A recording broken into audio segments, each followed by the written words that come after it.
Okay, I kind of broke things there. How are all of you doing? Sorry for restarting the timer. How's all the audio? Does everything seem like it's working well? Please just let me know. Echo? There's an echo. Don't leave audio. Different echo. Okay. I think it's working. Bit of echo. Gotcha. I'm not sure what I can do to change that. So, echo times 2. Okay, so some are saying echo, some are saying... Sounds great. Okay, I didn't change anything, so hopefully it somewhat works. All right, no echo. Let me see. All right. So thank you all for joining, and we're going to jump into this in a moment, but I did want to quickly take a moment and run through how to submit your city if you haven't. So I do have some... All right. So hopefully... All right, that's not going to work. We're just going to jump right in. How about that? Hello, pleb. Hi. All right, so our very first city comes from the Shepherd of Fire. All right, and now I'm going to kind of use his city to kind of walk through exactly how we review cities today. And hello, yes, that's you. And kind of go over what we do with this. So on Discord, everyone added their cities, they added their goals, sometimes boosts, and of course screenshots. So I'm going to go through and try and say how to work towards those goals and any improvements that I can see with the city itself. So our very first one, no background music. There is background music. Let me try turning it up a bit. Tell me if that's too loud or not. But anyways, our first one is from the Shepherd of Fire, who recently moved into Future Era and would like some feedback on his city. So, it's very quiet. Gotcha. It's been, what, 3 months since I last streamed, so a little bit inexperienced. But, Shepherd of Fire. So we have some pretty good attack boosts for, I believe Shepherd is a newer player if we look at the city. And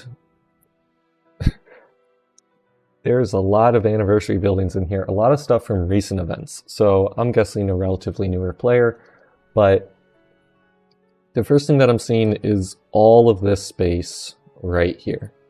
That's probably a good 30% of the city. That's all just empty space. So the biggest thing that I think this city could improve on is just filling that space, which is pretty simple with all the buildings that provide fragments. So we have, yeah, stream just started, so don't worry if you're just jumping in. We have the winter pyramids that produce the various buildings that can fill the space. We have all the main event buildings. I can't remember their names right now, so my apologies. But yeah, the biggest thing is just filling the space. So anything that you can put in there that doesn't need a road, especially, or even if it does, you could expand your road out here, and that would be very helpful. The one thing that I was prepping on before that I saw this is the city boosts, or the great buildings. And this is where I think most of the improvement could come from. And yes, Moo and Cat, I don't remember all 10 buildings per event. So thanks for joining in. So when looking at this, we see there are some higher level buildings. Not the Himeji, but some higher level buildings. And then the rest are really low level. So I would say the biggest thing you want to focus on is selecting one great building that you really want to level. Shepherd mentions that they want 4 of them, which is Traz, Observatory, Blue Galaxy, and Hydra. And with a city like this, with only 1,400 forge points, I would say just focus in on the one thing that you most want. So, especially with all of these buildings that provide fragments, you know, all of your event buildings and so many forge points, I would recommend focusing in on your blue galaxy. Especially with it only at level 20, you can really get a lot of uplift from giving it a few more levels and bringing it up to maybe, I think it's 57, 55, and that'll give you a lot more attempts and a lot more doubling, which not only helps your forge point production, but also helps your fragments, and that should let you fill in the space a lot faster. And yes, as Chillerpalino says in the chat, Traz is no longer the meta, and I agree. I would hold off on your Alcatraz for now. The good news is that ShepardOfFire is in the future era, and that means hover tanks are going to be the name of the game. I don't see any hover tank barracks in your city, but or maybe this is, but hover tanks make fighting a lot easier, and you shouldn't lose too many of them until you get to higher attrition.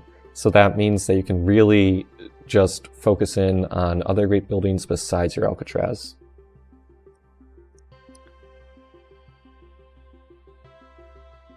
Get your Traz to level 200 minimum, Spino? No. I'm sorry, no. I would also say avoid adding too many new great buildings. It's really nice to have great buildings that provide cool boosts, but something like the Himeji Castle at level 10, or even the Seed Vault at level 10, that's really just taking up a lot of space without providing a lot of boosts to you. So, well, I would keep them for now. I would recommend, unless there's a really good deal on goods or something, staying away from placing more great buildings. Alright, and with that, I think we're going to switch over to our next city. So, I'm trying this out new for this stream, and alright, I think it works. Here we go.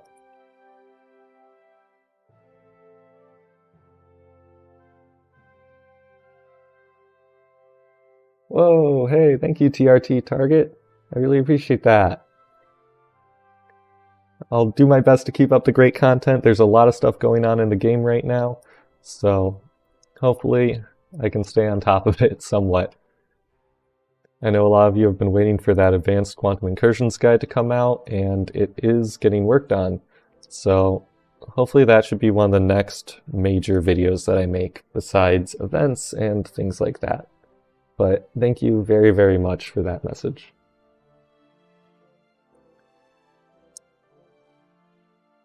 Let me get a few more screenshots in place, and then we'll be ready to start our next city.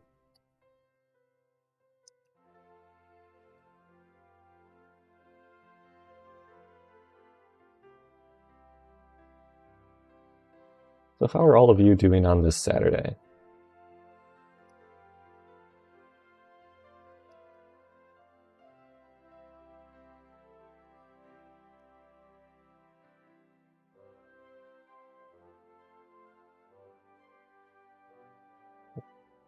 Alright, this screenshot isn't quite working, so let me...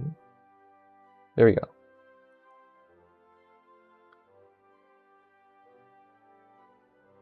And our next city comes from the boss 12345.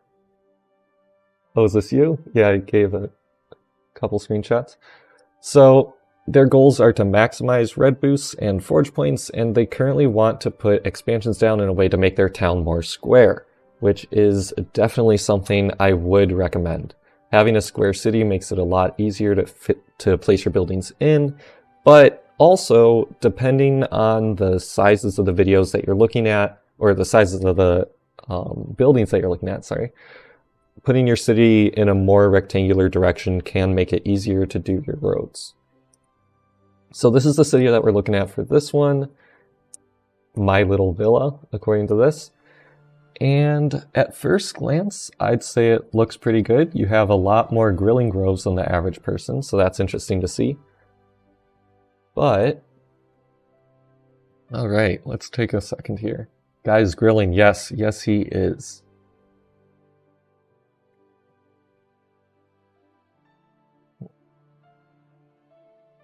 So Oceanic Future. Wow, that is very interesting. But yeah, I would say you really want to work on your layout because this is going to make it very hard to fit in buildings that you want, as it'll make roads really tricky and it'll make organizing your city a nightmare, quite frankly. So definitely I agree with trying to square up your city. I would probably start filling in this bit first and then work on this area, but whatever layout you think makes sense to you. Their boosts are currently about 340 or 3,400 and 2,200. And for Guild Battlegrounds, that brings it up a lot, so 4,500. So I would say right now your big focus should be on attacking defense. And they say that they have about 100% road efficiency, and that's great, but in my opinion, road efficiency doesn't really tell you how your city is. So I would recommend just trying to fit your buildings in as efficiently as possible, regardless of whatever the road efficiency may say, because something might be a better choice for your city, but it could be more or less road efficient, right? So while road efficiency is great in terms of your actual layout, it doesn't tell you how strong your city is. Along those lines, I would probably recommend just using... Do you have a blue galaxy? I just realized. Yes, you do. Okay. I would recommend using your blue galaxy on buildings that provide fragments of buildings that provide more red defense, and then you can start filling in this... I think you have some empty space here. You can start filling in that space with more buildings that give you the stats that you need, because I would probably lay off of red attack, but you'll be taking a lot of damage, especially in an age like Oceanic Future, where it's a little bit trickier to get the buildings or get the units all fighting correctly. As Mario points out in the chat, they're not enthusiastic, and quite frankly, nowadays you don't need to be enthusiastic, because happiness only controls coins and supplies, and for most people, coins and supplies aren't that big of an issue anymore. It used to actually affect the points that you would get from fighting, but that was since removed. So happiness doesn't really matter. I wouldn't be surprised if we had a couple cities where it was a red frowny face instead of happy. Let's see. Yeah, so for your goals, I would say use your blue galaxy charges smartly, and then fill in the space as well as you can. It's going to take a really long time to actually straighten out this layout. Expansions can be kind of tricky to come by, but with the amount of quantum metals that you have, I think you should be able to start pushing that higher the more you compete in the quantum incursions and features like that. Let's swap over to the next city thing.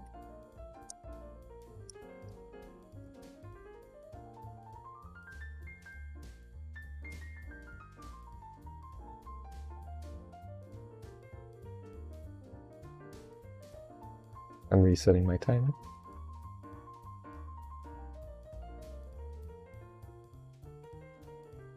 Is the audio on the background music good? Can you hear it, or do I need to turn it up? I basically copied the same settings from a few... Turn it up, fine, good, good, okay. Sounds good if you're saying it's good.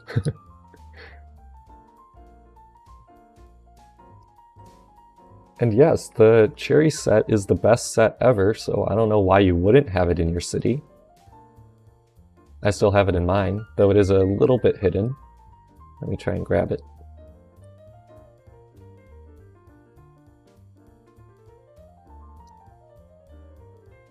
Alright, so swapping back over, we get a section of my city first.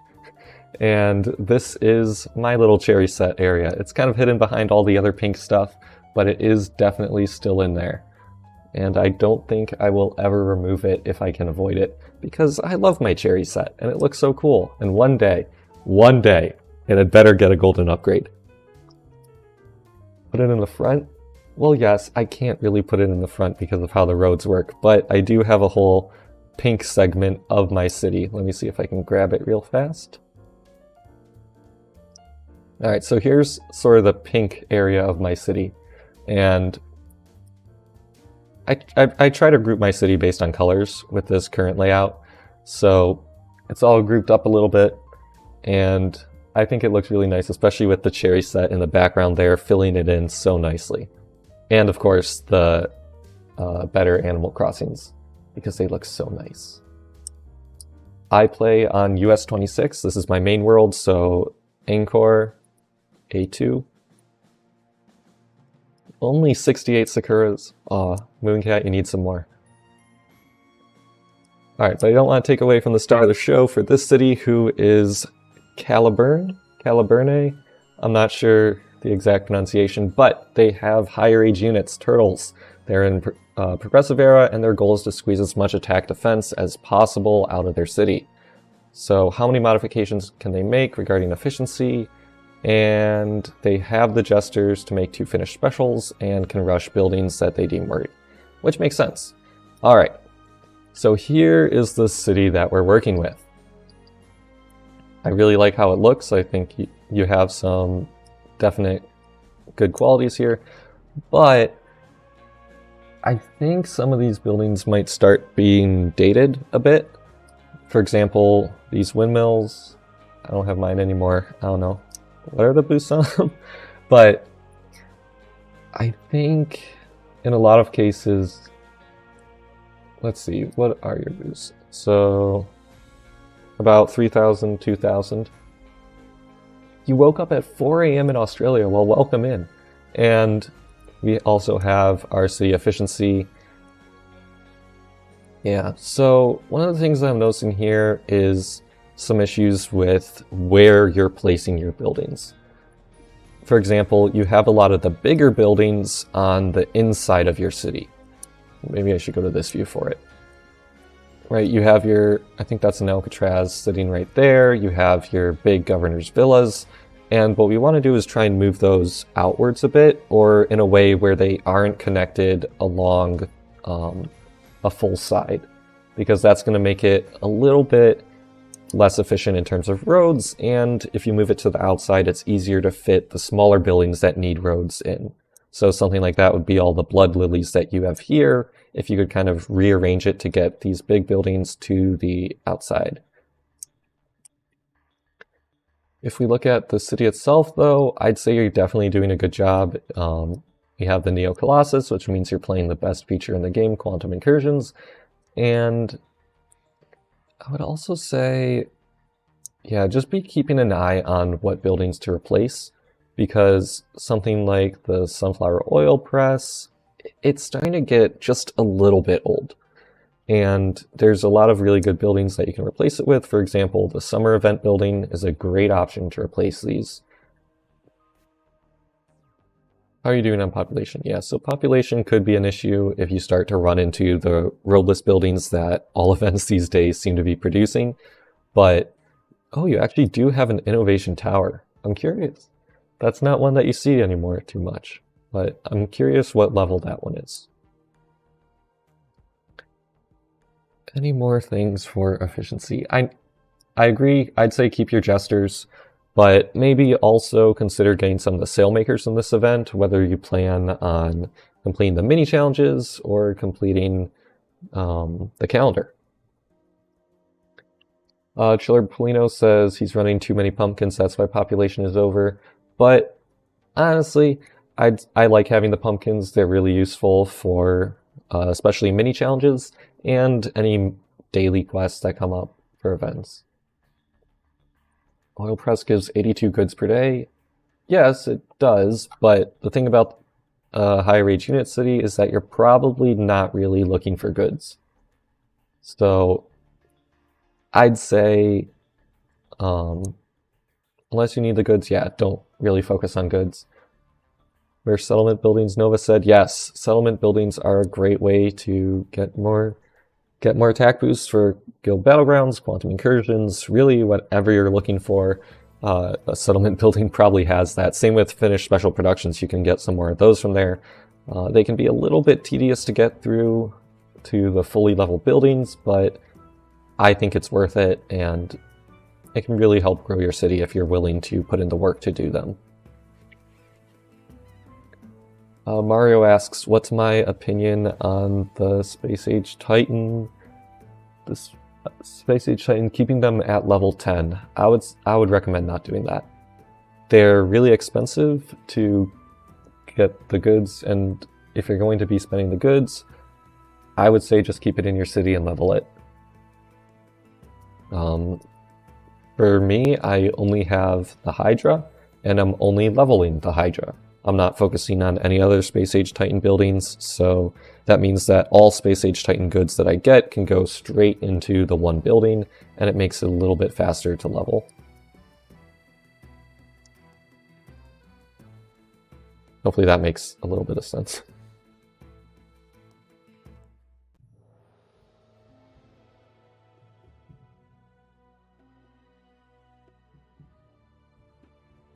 Alright, so will I get this next city set up here? Let's see.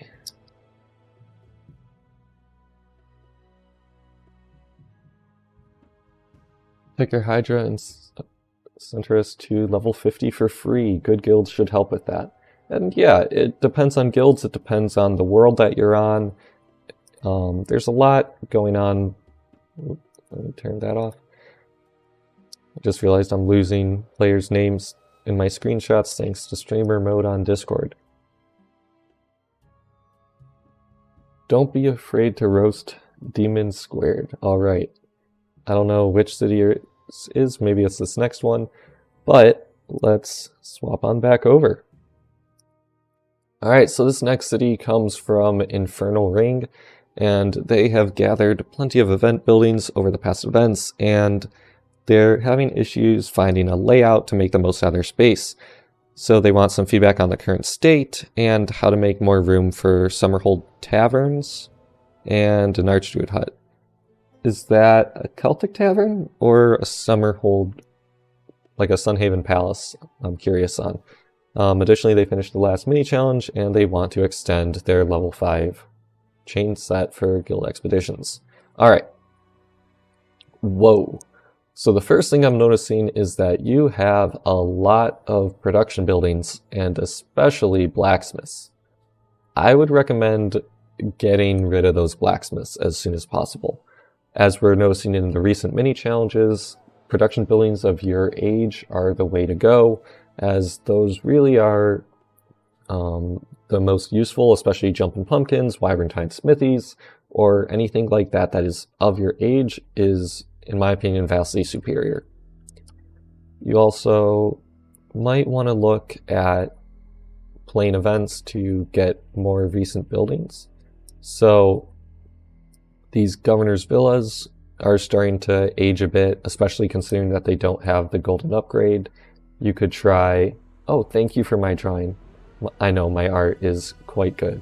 But the Governor's Villas are getting up there in age. Maybe you can get some golden upgrades and they'll be worth it for you. But same thing with the golden crops. I'm not really sure what your focus is, what you have in your inventory. I know you said Summerhold Manor, possibly if that's what you meant, and an Archdruid Hut.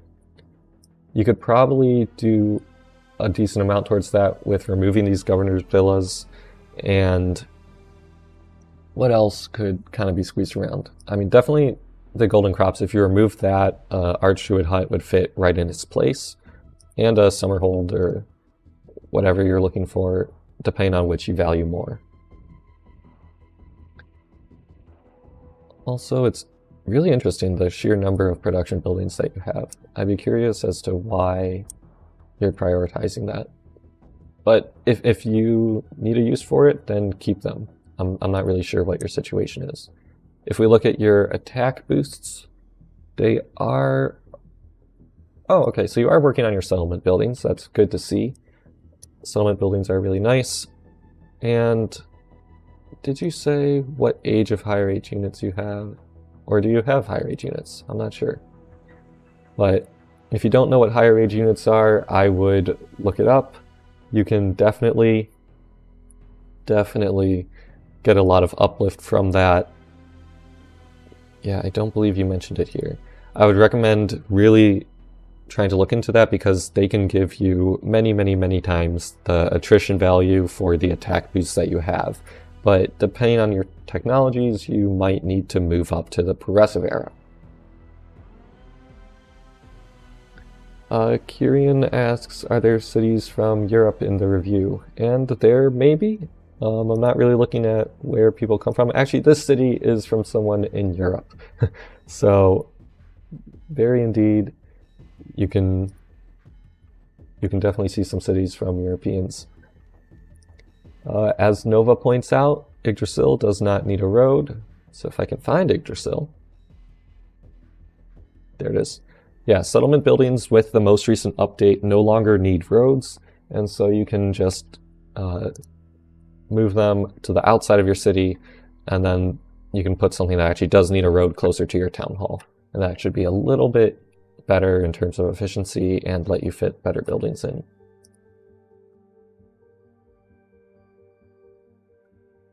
One of these days I'm actually going to hit stop streaming instead of... Ooh, actually wait, someone asked a good question. The Truce Tower. What are my thoughts on the Truce Tower? And here's the issue. I really like the Truce Tower, or I should say I really liked it when it was the Dynamic Tower, which looked a lot cooler, and I don't really have any artwork of it that I can pull up quickly, but it was so much cooler. It had a really nice animation, it kind of spun, and then I think because of the licensing they had to change the image of it, and it was my favorite building when I joined the game. So what I ended up doing is it was actually the first building that I got to level 10 ever. The first great building in the game that I ever got there. So I keep mine in my city. It's not really that efficient. I would recommend probably not building it, but I'm a bit biased towards the Truce Tower and I really like it. Somb says, can someone please stream in the Discord? That way you can GBG while watching the stream. Why don't you just open up a separate tab or go split screen? Alright, but let's move to the next city. Enough about my weird takes on the Truce Tower.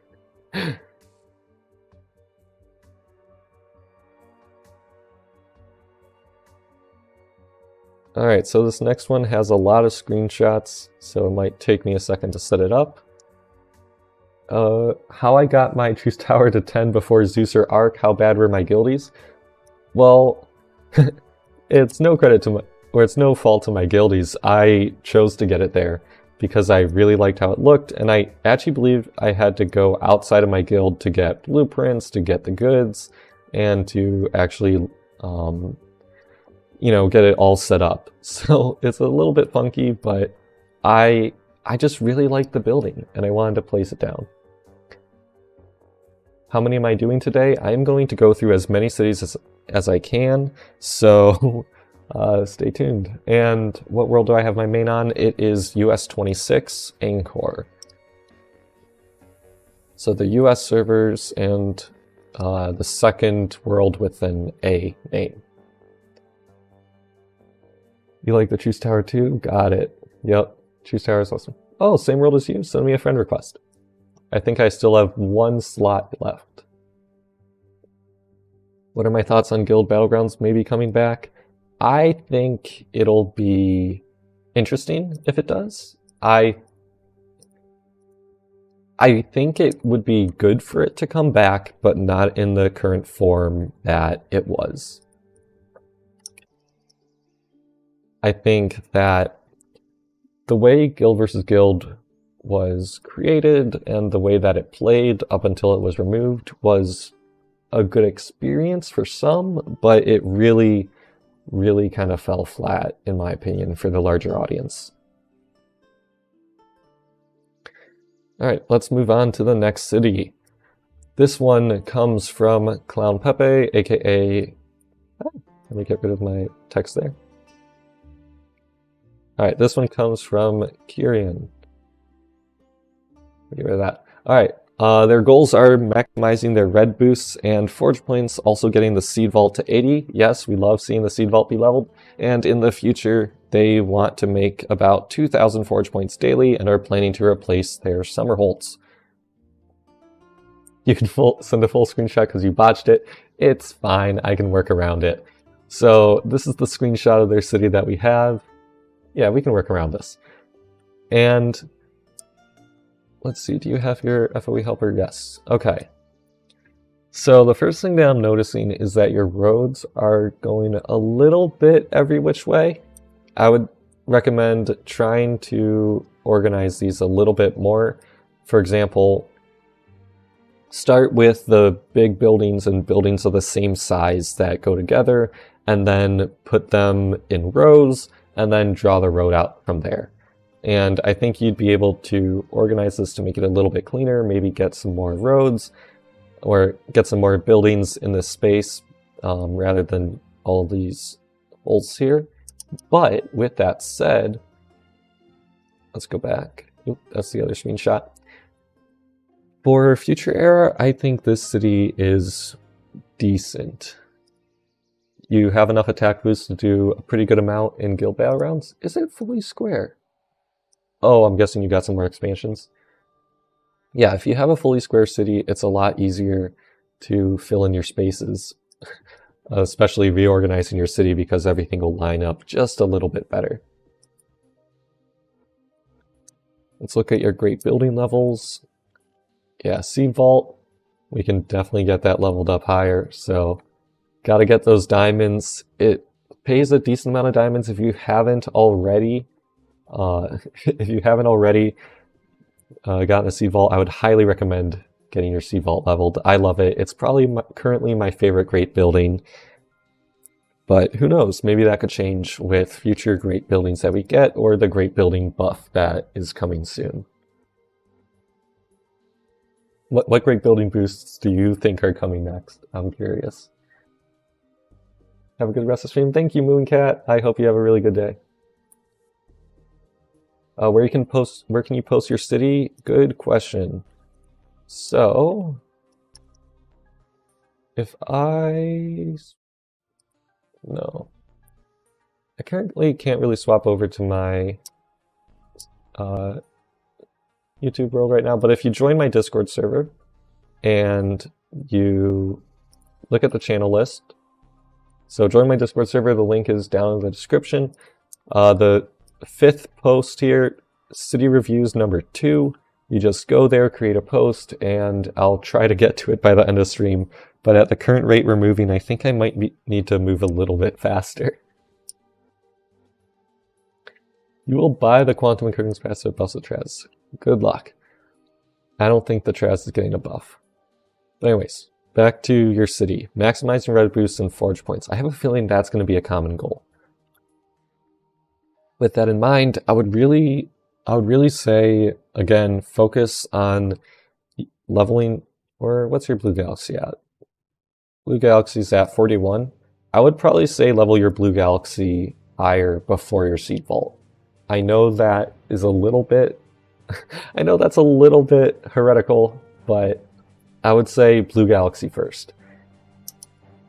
That way you can really start replacing some of these buildings, like your lower level Storm Spires, your, what are these called? Ritual Flames, and that should make it a little bit simpler. They say that they're looking for blueprints, so I would say ask your guild. Ask around your world, and then you should be able to level your buildings just a little bit faster. One of the best tips that I can give you to really growing a city is just to find a good guild. A good guild will make the game completely different. Do I think the great building buffs will be the ones people have, or the more obscure ones? I think it will be the ones with boosts that maybe don't get as much love as some of the others, but we're going to have to wait and see. If you saw it, you have 5 feathered snake statues. Yes, I did see that. But still, I would say there's some other options that you might want to explore, and especially just slowly working on the buildings that are less efficient and swapping them out. It's really just sort of evolving your city over time, especially in the summer event. There's not too much that you can get that'll help you there, but some other events will definitely help you more. Hopefully that helps a little bit. And we'll swap over to the next one.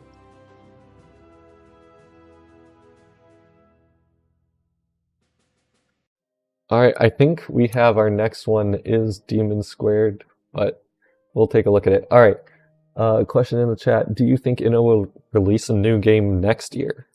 I can say I think they'll release a new age soon. Space Age Space Hub, right? I think it'll come probably before the new year, but there's... I mean, we already have some files for it, like I think it's the fight background, or maybe it's the settlement background, so we're not really, you know, just flying blind here. We do have some artwork, and it shows that they've done some prep for it, but beyond that, we really don't really know when it's coming. No worries, Malia, no worries. Our next city comes from It's Neon, and the best part is the title of their post says, "Don't be afraid to roast me." So maybe we'll try out roasting. And their main goals are to recover from the recent power creep which they missed, replacing all winners plazas, checkmate squares, rotundas, and working on great buildings levels. Higher age units would like their stats to be in the 3000s to be comfortable. Call them Demon 54. Alright, so Demon 54. You want to get your attack boosts up quite a bit, you said, to 3000s? Okay, that's quite far, but with your city, I would say you definitely have some room to expand. And I know you said roast me, but we've all taken breaks from the game, or at least most of us have. I know I have. So a lot of these buildings are from quite a while ago, right? This whole section here, and well, honestly, even more of it. You get this whole bit, and a lot of these buildings are a little bit outdated. They haven't really been as strong, so yeah, replacing these would be my top priority. And especially making the little changes that can really bring your city up to date. So, for example, in this event, try to get 2 golden upgrades for the governor's villas, maybe, and that'll give you some more stats. If you play the quantum incursions, which you should because it's a lot of fun and I enjoy it, right behind this big locked icon, you should be able to get some really great buildings that are really strong. And it doesn't take too much work to play quantum incursions compared to something like the settlements. So even if you're just donating coins or goods to one of the nodes, you should be able to grab a lot of those buildings, or at least some every so often. We're talking about chicken nuggets in the chat, and I agree, chicken nuggets are amazing. But what dipping sauce are we talking? What do you dip them in? Let's see, what else do we have in this city? One of the things you might want to be aware of is that a lot of production buildings now need to be from your age. So I'm assuming these slave builders would be, but for something like the mini challenges, you're going to want to start building up production buildings from your age. Whether that's more slave builders, whether that's more sunken treasures from this event, or whether it's anything from the antiques dealer, so something like the confectionaries or anything like that. Let's see, what else do we have to look at here. So you are getting some of the league buildings, and yeah, I think you have a decently strong start, but it's going to take a lot of work to bring it up to date. For great buildings wise, which I notice you don't really have as many of, I would recommend starting to look at some of the newer ones. Like, you said your high rage units, right? Yes. So no Arctic Orangery for you, but consider getting maybe the Space Age Titan Great Buildings if you have extra forge points to go around, or I don't know, maybe when the New Age comes out, as we were talking about, you could get some better buildings. I really can't wait to figure out what boosts might be coming for them. I have a feeling it'll be big. Blue Galaxy? Yes, Blue Galaxy would be a good one to come and put in this city. Thank you, Malia, for the suggestion. But yeah, I think a big thing of it is just going to be replacing your city as you go and really focusing in on events for daily specials or other buildings that you think can really do a good job.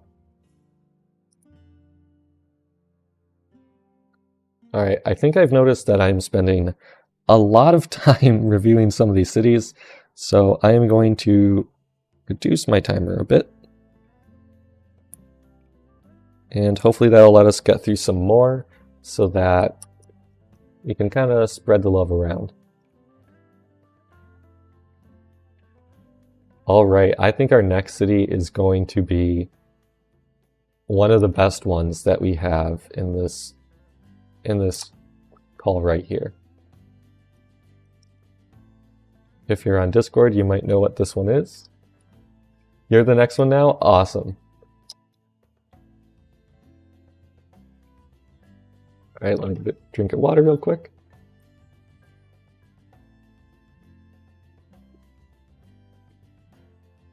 Alright, this might be, honestly, my favorite city in this call. Alright, this one comes from Doodlemaster, aka Jobama, and they are having problems with efficiency, as they are attempting to farm Alabaster but have run into a few issues. For starters, they are unable to keep up with supply demands of the Alabaster business, and they are finding themselves unable to farm all the Alabaster that they need. So, they do have a level 4 Oracle of Delphi, which is very good. They do have no unit production buildings, and they are trying to expand for their Alabaster business.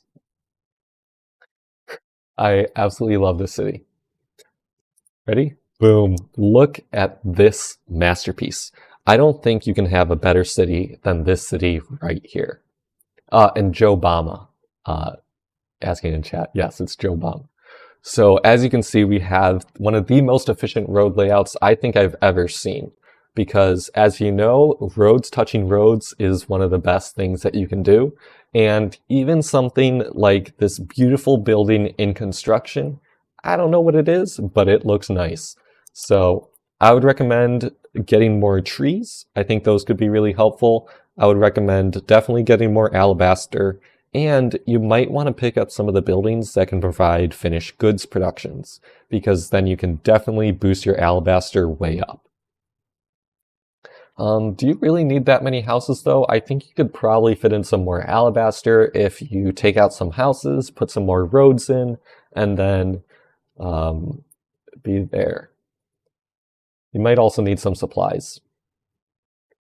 Oop, I think some of you might have gotten hit with some ads. Sorry about that.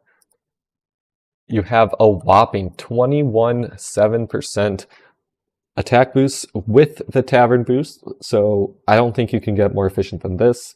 But yeah, I think this guy wins the day, and this is the most efficient city we are going to see on stream. It's only downhill from here for the rest of you. I'm sorry. Thank you for the breath of fresh air. Alright, I think that one we can keep a little bit short, but I'd say 10 out of 10, 11 out of 10, and good job. Alright, let's move to the next one, which won't be as Alabaster heavy. I'm sorry, I know that what you came to this stream for was just more Alabaster coverage, but we can't have all nice things, can we? Yes, you are. So cool. 180 arcs? Yeah, those don't even compare to the power of Alabaster. If you were there back on the US forums when Alabaster became a thing, you know it is the most important thing that you can possibly place. Is it possible that I can show my city? Yeah, give me just a moment.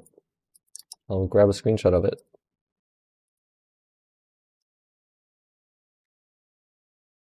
All right. Whoop.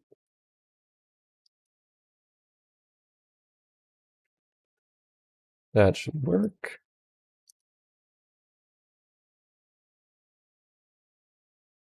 All right, so my current city is this. This is me. UberNerd14 main city. Or actually, it's UberHelp1. But what I really tried to go for is grouping stuff by color and making it look nice. So, yeah. I don't know. I also threw in the pirate ship because it's the summer event, and it just looks cool because pirates are awesome, right? Incredible lab placement. Yeah, so this is actually pioneered by King J Mobile, which is you do a staircase layout, and it lets you fit a lot of 1x1s, and it can be pretty efficient. Do I have any plans on improving it besides working on AD? And I have a feeling you mean attack defense, but actually one of my plans is to boost my Antiques dealer performance. I'm collecting league buildings so that I can trade them to the Antiques dealer and trade more castle points, and also come out on top whenever Antiques dealer changes are released.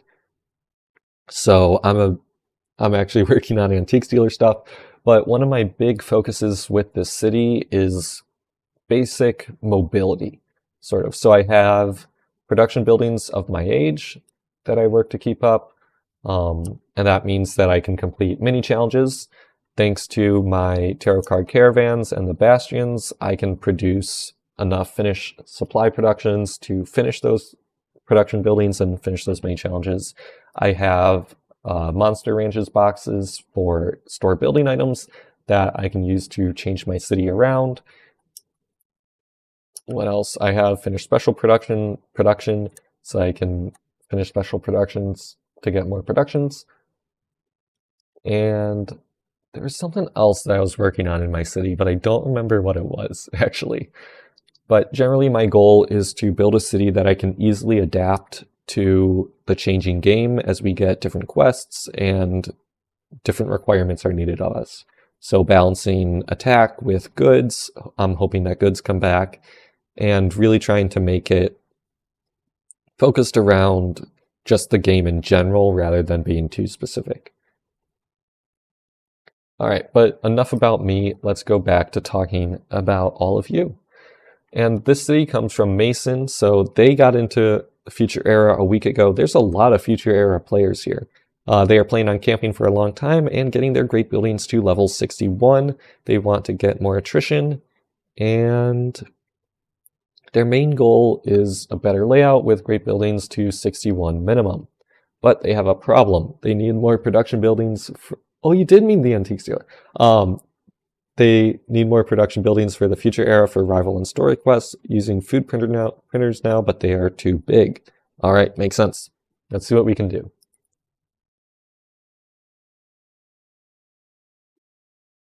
Wow, that's definitely a lot of food printers. And I know this screenshot is probably about a week old, but you do have an incident on your road that you might want to collect. Keep an eye out for them.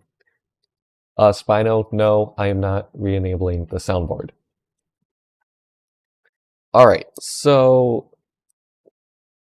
I would say it looks like you skipped the fall event, or maybe you're only a recent... It seems like you only have really kind of recent buildings from the most recent events. The fall event is really good to get those jumping pumpkins that you can then use as production buildings of your age. Or in the summer event, you can pick up some of those sunken treasures, because then you can use some of your age, but the issue is you can't use finished supply productions. So I would say right now your best bet probably is the food printers. I don't know what other options you have access to outside of antique dealer buildings or anything that you get from event buildings, but it's going to be tricky. In terms of, okay, so your map, you're pushing in the oceanic future, that's good. Your city layout is decent, but I would say make sure you're watching where you have roads along sides of buildings. I think a lot of this is probably temporary for those food printers, but yeah, I would definitely try to start sourcing buildings from events that you can use to replace these, whether that's your sunken treasures, whether that's anything that comes from the fall event or anything that we get in the future. You really have to lock down those production buildings if that's what you're focusing on. And they might not be the most efficient, they might not have attack boosts, but at least they should probably be better than the food printers. Alright, switching over. Good city, I like it. A lot of future era players, maybe our next one won't be.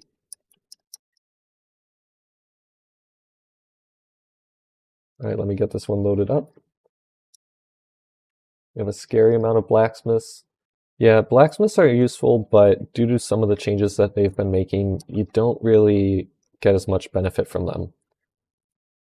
Okay, so this next layout has a lot of screenshots, so I'm just sort of changing it around a bit. Alright. I think that's about everything that I need. Let me restart my timer. And this one comes from Derp of Greatness, who is on US 9 and US 15. And their goals are to get their Arctic Orangery to level 100 and then work on the Space Age Titan Great buildings while removing their outdated event buildings. Their road efficiency is 113%. It's actually higher because they redid their city layout. But yeah, this is their city. Ta-da! And if we take a look at it, I don't think there are too many completely outdated event buildings, right? You have the Olympic treasuries, and for context, Derp talks a lot on my server. He's a great guy, so we know about these Arctic or Olympic treasuries. They really need to be swapped out for something better. And the good news is that the summer event is right here, and you should be able to pick up some of the, what are they called? Cartographers' houses, that's it. You can pick up some of the cartographers' houses to replace them, and then get Buccaneers Bays, or something like that. I'm not really sure what exactly your focus is for attack or defense boosts, but in my opinion, those are a better option. Let's see. The Summerhold manors can probably be replaced with something a little bit better, unless you're using them to produce jesters, which I would assume based on how you have some of them down. And I did just get a ping. I have a feeling that's probably from Derp. He says, thanks. You're welcome.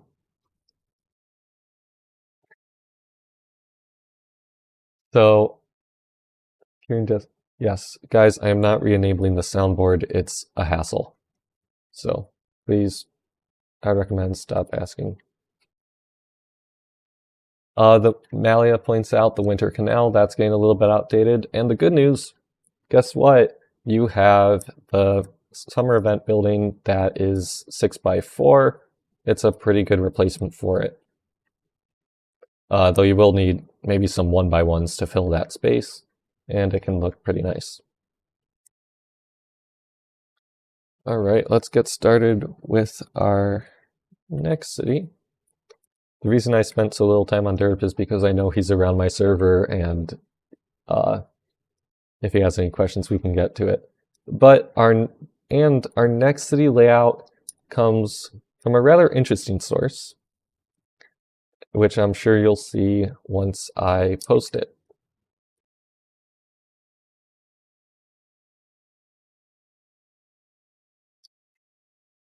Efficient, but not cool. Personally, I like those cities. Eldarian asks, do you guys actually like cities with 10 plus of the same building? To me, it's a bit lame. yeah, as Malia says, it depends on what you want for your city's goals. So, excuse me, if those buildings provide the boost you want, you can have them, or if you'd rather have a bit more aesthetic, you can choose buildings that aren't as the same, and you can really make your city look a bit more diverse. But you can really choose what you want based on how you want to build your city, and that's something that's kind of cool about the game. Personally, I like swapping it up so that I have different like sectors in my city and then can work on that, but it's really up to you. All right, our next city comes from the one, the only guy without a name. But I'll refer to him as Yao, and his ultimate goal is to be the #1 Iron Age camper in terms of score across all servers, and to push to a 1 billion score in the Iron Age. And this is done by donating goods to the guild treasury. They want a level 80 arc because it looks cool, and they want more forge points. They are leaving their blue galaxy at level 85 because they want to save the double dipping. They are slowly deleting them and placing with more forge points, and they'll only have 3 great buildings, which is interesting. They want to improve their road efficiency, but they don't know how and where they can improve. So if we look at the city, it might look a bit familiar to you if you've been looking at efficient cities, which is a lot of jesters. And the reason for that is they are using it on their Panda Shrine chain to really boost that. So as for things to improve, right? If your focus is on forge points, I would say the settlement buildings are an absolute must, right? Play the settlements. They are very strong, and I don't see any of the settlement buildings in your city right now unless I'm missing them. So they are super efficient and can really make a big difference.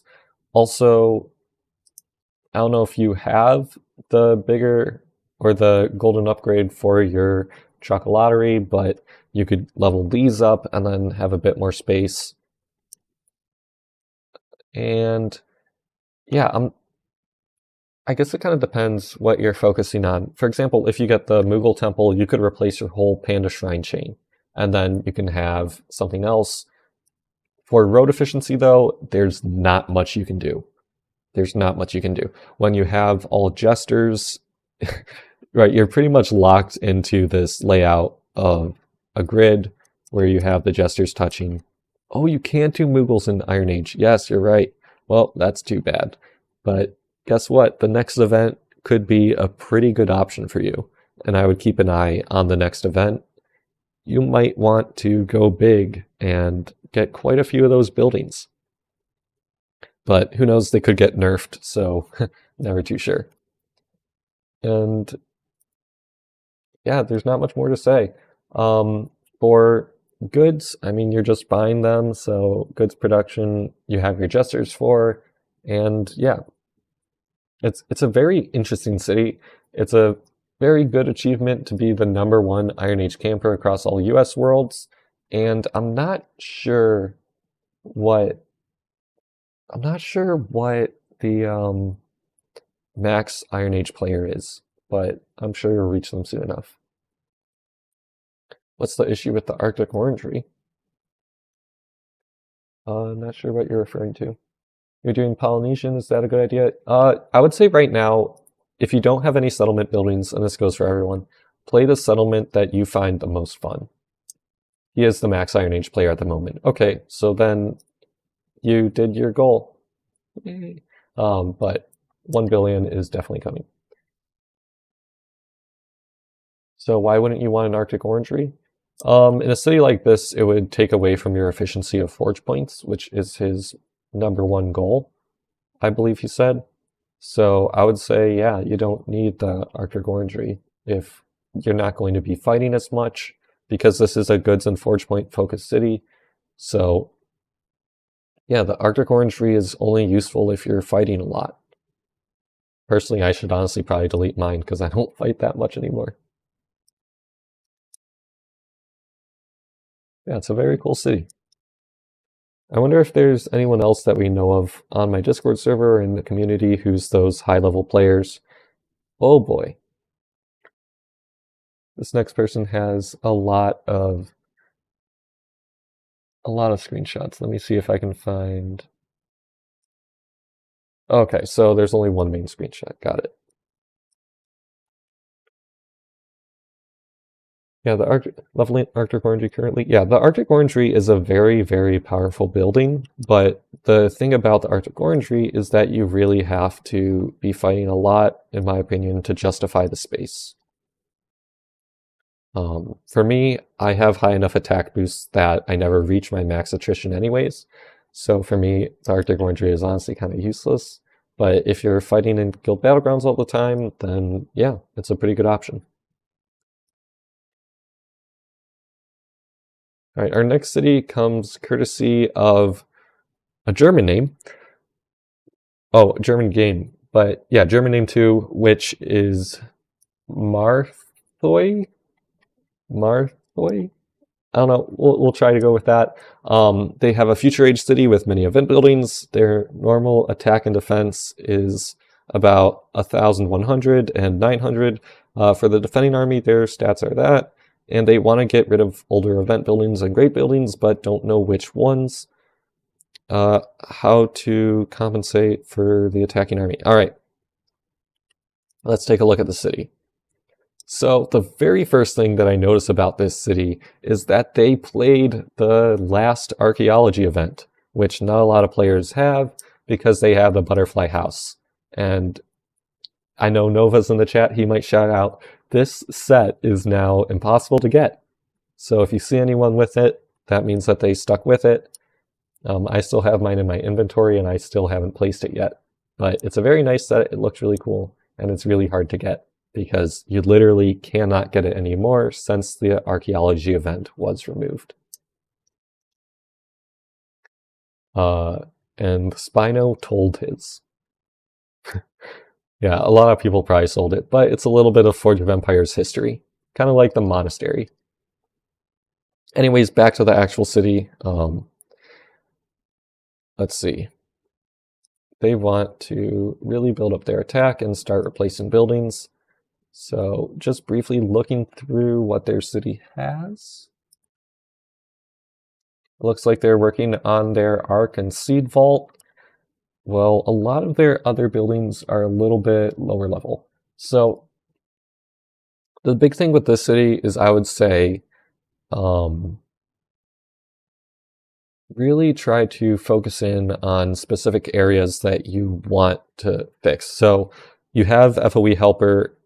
I would use this tool right here. You can put in the building boosts that you care the most about, and it'll tell you which ones are the worst in your city. And then you can kind of swap it out as you get better stuff. Some of the ones that might pop up are the Winter Canal, probably the set, unfortunately, even though I like the set, and your Hippodrome. So keep an eye out in events for buildings that you can use to replace it. For example, the summer event one, it's 6x4, so you can replace it with your Hippodrome right there.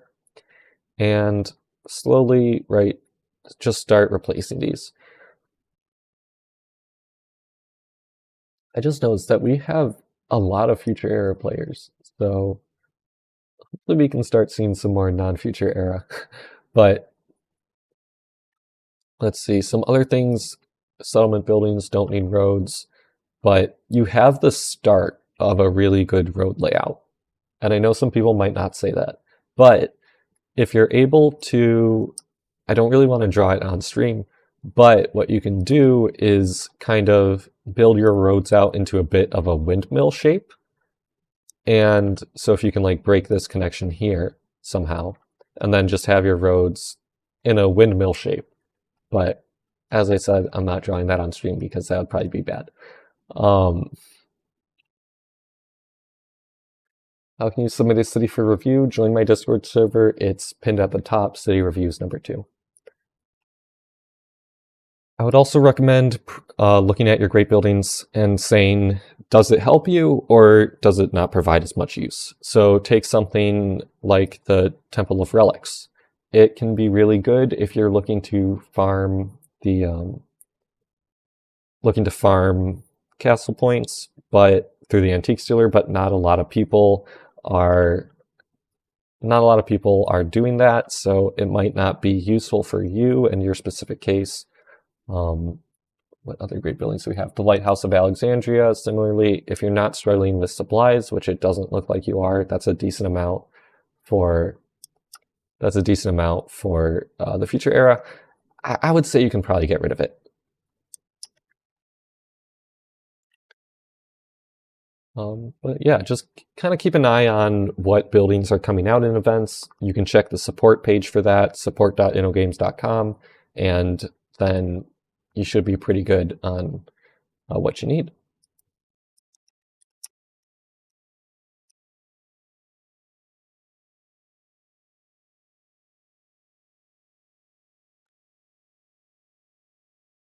All right, so as we move to the next one, oh, you love mini cities? Like no expansions? Yes. I hope to have my Tiny Town update video coming sometime soon in the future, but there's just so much going on in the game right now that it can be a little bit tricky to manage, you know, making all these new making all these new videos about events and stuff like that, but it's a little bit harder. So Spino asks, what world is my tiny town? It is in US 25, so Zorskog. Our next city comes courtesy of Dover. Their plan is to get all their great buildings to level 30, except to Arc and Hydra, by the end of the summer event, and then mass age up through the Progressive Era. They're in early Middle Ages. They can usually fight to around 70 attrition, but they heard Progressive Era is a good age to camp in, and the bonus quest line. Overall, just want tips to move forward and what great buildings to level. All right, let's take a look.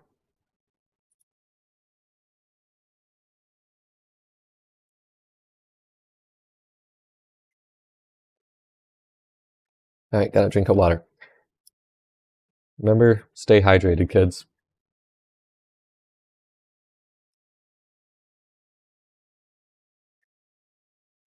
All right, so this is their current city, and I think they're off to a really good start, especially for an early Middle Ages city.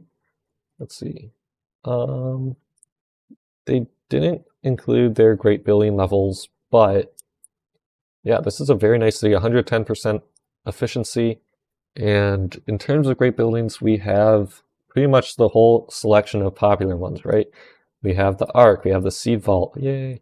We have the Arctic Orangery, and you also have some of the ones that I would probably start moving away from. Oh, welcome back, Juber. That's a lot of FOE helper icons. Yes, that is. Just a reminder, you can turn off boxes that you don't really use as much. I would probably recommend taking a look at your lighthouse, your Temple of Relics, and if you don't need them, I would start moving away from them. Because then you can take those spaces and fill in something like a whole new Neo Colossus in that space, or maybe a future event building from a future event in the form of your Temple of Relics. Again, you might also be using that for something like the Antique Stealer, though, so you kind of have to balance what you're working on. Overall, just tips for what to do once you reach Progressive Era. I would say if you haven't already, look up higher age units. I have a guide on it, Mooing Cat has a guide on it, and the wonderful thing about higher age units is that it'll let you fight much further than if you just had troops of your age. So mine is on the US forums, Mooing Cat's is on his website, and you can get up to Oceanic feature units to really dominate in guild battlegrounds.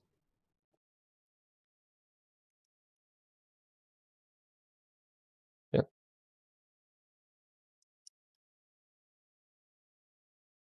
I think that goes for everyone's city. I don't know how many lower age players we have that submitted cities, but if you're in a lower age and you're looking to move up to the Oceanic Future or potentially the Progressive Era, you can really do a good job with higher age units if you like Guild Battlegrounds and if you like fighting. I know not everyone does. I personally don't. Questions include, when does the Great Building get their boosts? And the answer is, we don't know. We don't know. So it really depends on when the devs decide to add it. So we're kind of up in the air right now. I'm not sure what Great Buildings are going to get their boosts. They did not want to tell me because otherwise I would be leveling them right now. But yeah. I don't think, at least, I'm not sure if there will be any surprises in terms of what gets better boosts. I think it'll be mostly stuff that I'm expecting, but I don't want to say anything because then people are going to take that and start leveling it. And if it isn't what's going to get the boost, then I don't want them to get mad at me. All right, so our next city comes courtesy of Dumpling for Dez. So they apologize they're on mobile so they can get a photo. That's fine. We love our mobile players here. Currently, they are doing normal stuff and wondering if they could get some tips on how to do a city layout for long term. They have a wonky panda set, unused space, and most of it is temporary because they don't have any more buildings to put down. How to make the city benefit you long term, and what buildings should you take out, what road structure, what great buildings? Yes. All right. So one of the weird things about this game is that you can't really plan for the future, right? If 4 years ago you said, all right, I'm going to go in and I'm going to get some defense boosts because they're going to be needed someday, people would think you're crazy. But a lot of times the game is constantly changing. The sizes of the most efficient buildings are constantly changing. So for example, if you find a nice space to put down 3x3 buildings, like right here, and then the next really good building is going to be a 4x4 building, you're going to have to completely change your city anyways. This is a city builder, so that means really creating areas in your city that you are able to change around and are able to adapt to. In my opinion, you have a bit of a good space to do that right over here with your production buildings. You can sort of move around that and try to find a way to create areas of your city that you're not going to change as much, and then have an area of your city where you can store buildings and really work around the changes to the game. Along those lines, you could work with your city layout a little bit to move buildings like your Tower of Conjunction, Winter's Pyramid, where are these? The Ethereal Airships, and move those out towards the edges of your city because they actually don't need roads at all. And then you could move in buildings that actually do need those roads closer to your town hall.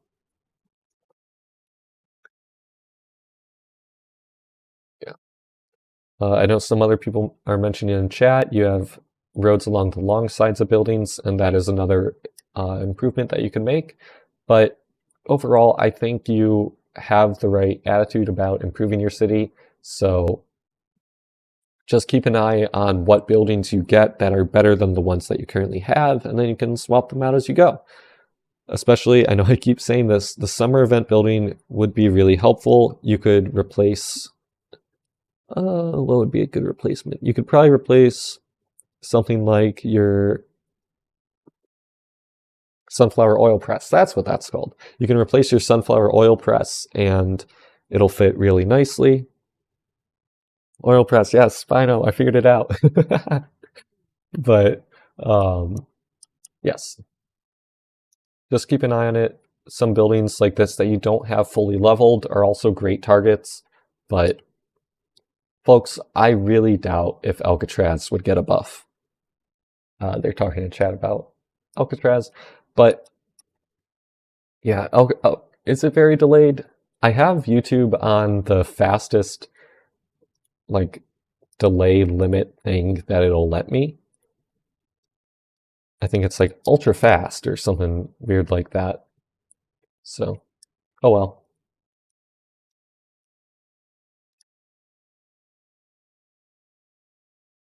Alright, as we switch over to our next city, a little bit more in Alcatraz. I would say Alcatraz feels to me like a great building that isn't really... I don't know. I would be really surprised if Alcatraz got a buff, because we have all these event buildings and such, but in all reality, you don't need that many units, right?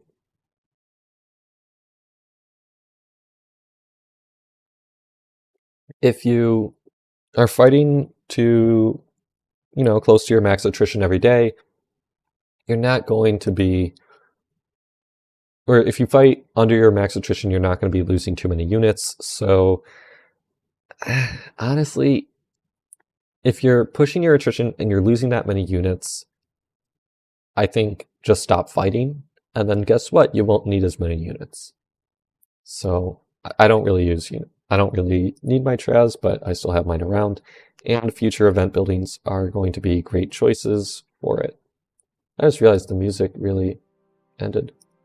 I forgot about that.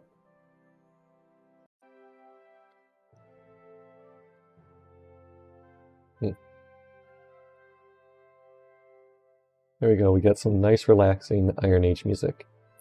Don't worry guys, I will be trying to get through as many of these as possible. So, alright, with that in mind, our next city here comes from Eldermann.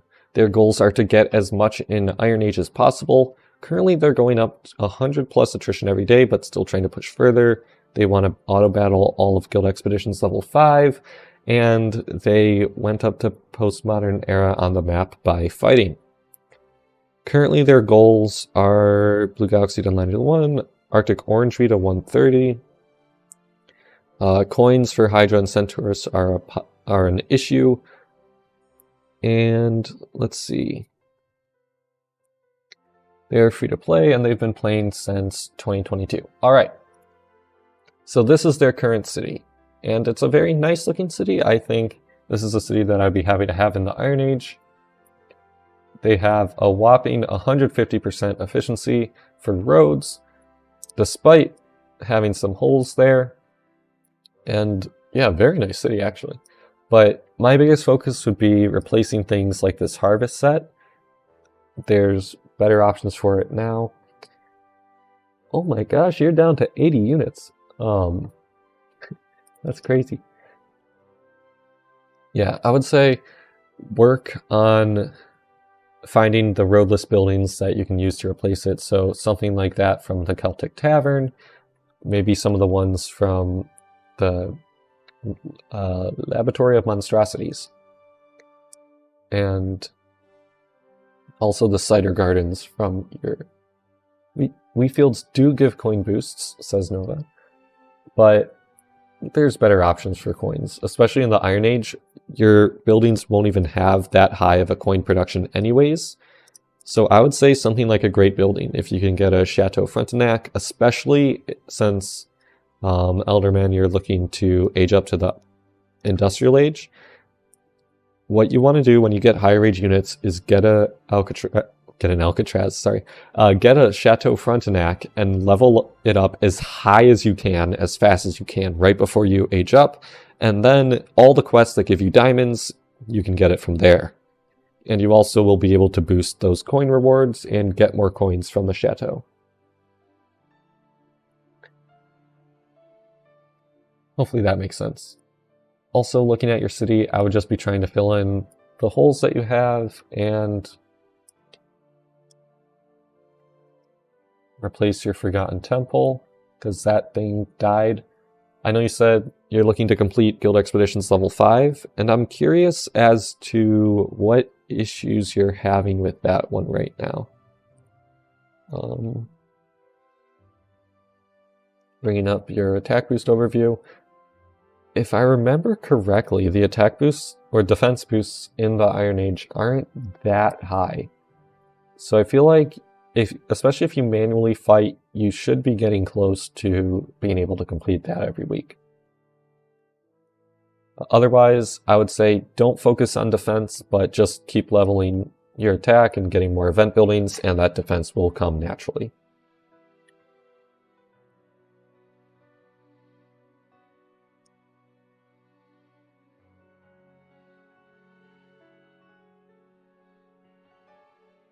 Alright everyone, we've been going about an hour and a half so far.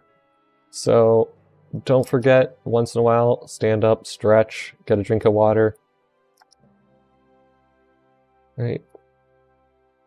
Or you can just sit down, grind Guild Battlegrounds, and watch the stream.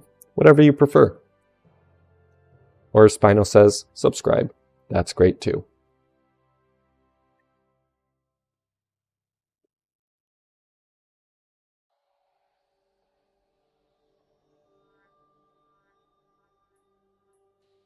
Kirian says water. Water is the best drink that there is. Besides, of course, lemonade.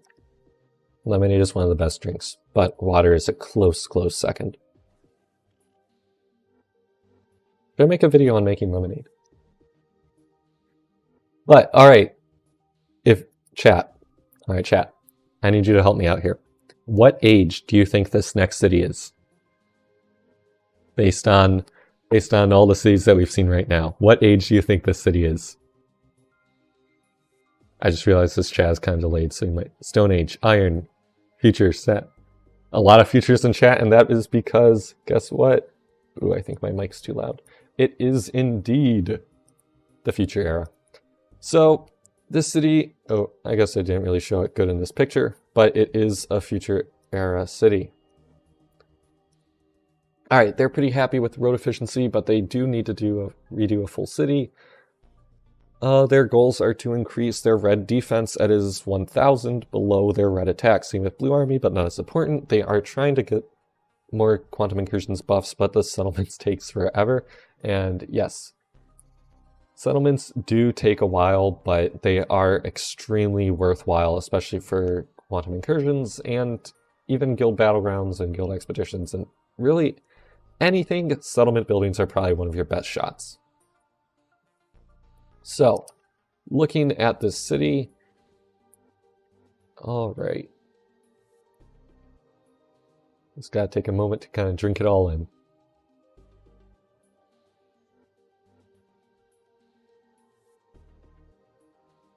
Oh, and they did say that there have been some changes as they added some Quantum Incursions buildings in their Arc and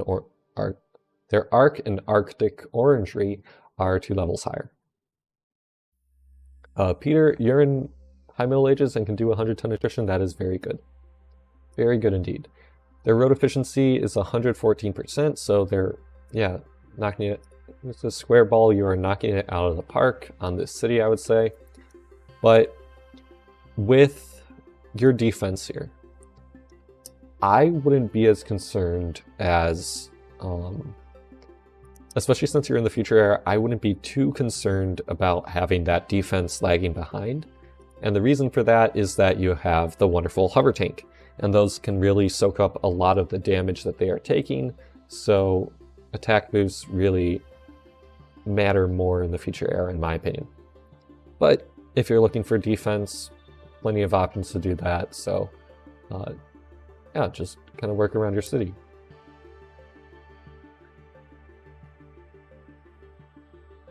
So, to get more Quantum Incursions buffs, I would say keep an eye on some of the limited buildings. They are a bit of a pain to get, but if you can get them in events from daily specials or anything like that, I don't think the summer event is as great of an opportunity, but when you can, stock up on them, and then hopefully they can last you for a little bit. That's my personal strategy for them. Celtic Tavern is amazing for that, yes.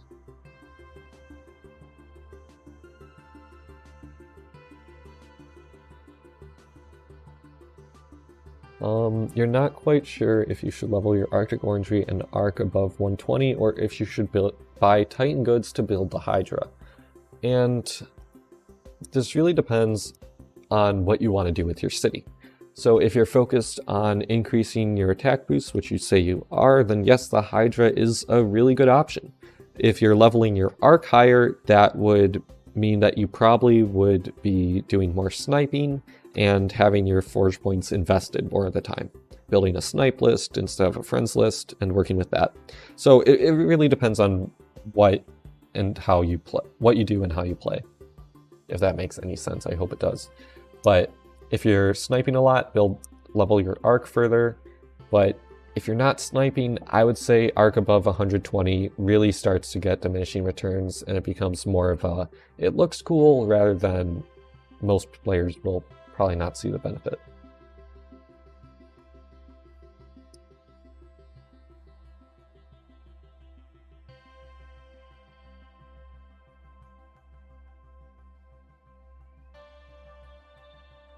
Ladies and gentlemen, our next city is not from the future era. Isn't that crazy?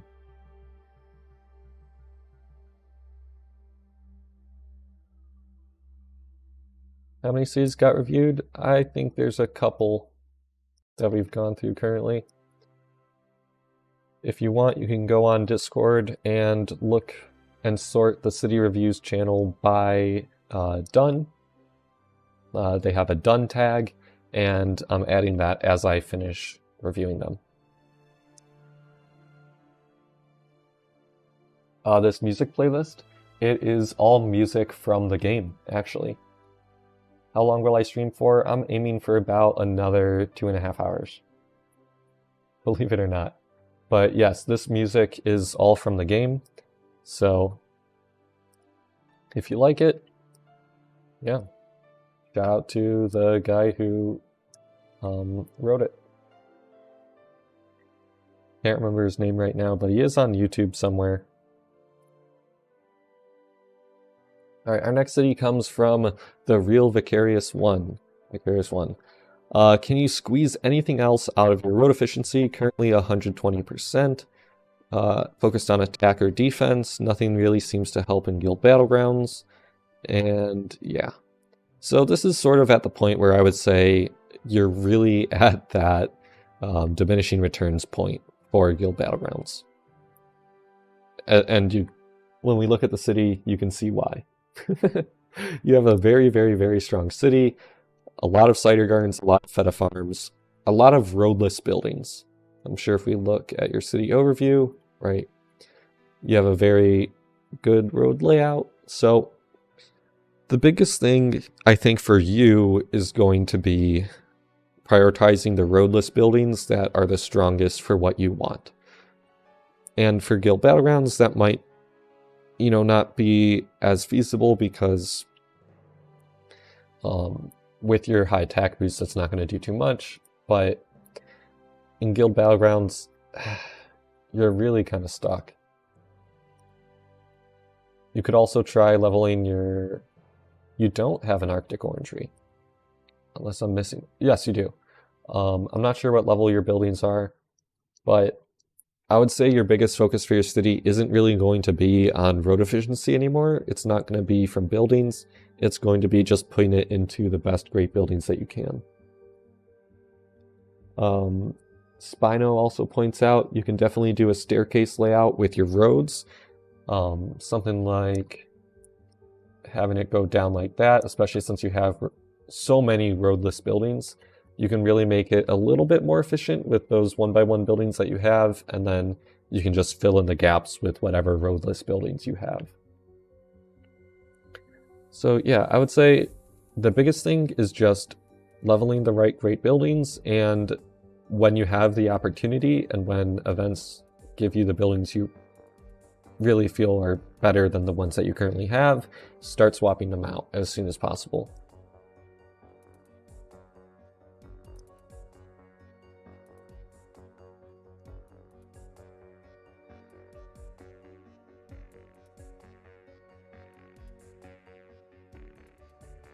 For me personally, and I think that last city is sort of reaching that point where you run into it, and there's two limits for guild battlegrounds, right? Your personal time and your attack boosts. For me, it's my personal time, but once you start getting attack boosts that are really high, it might be that you're just sitting there fighting forever, or you really, I don't know. For me, I think you all know the video by now where I said I don't like auto battling, but yeah, I don't like auto battling.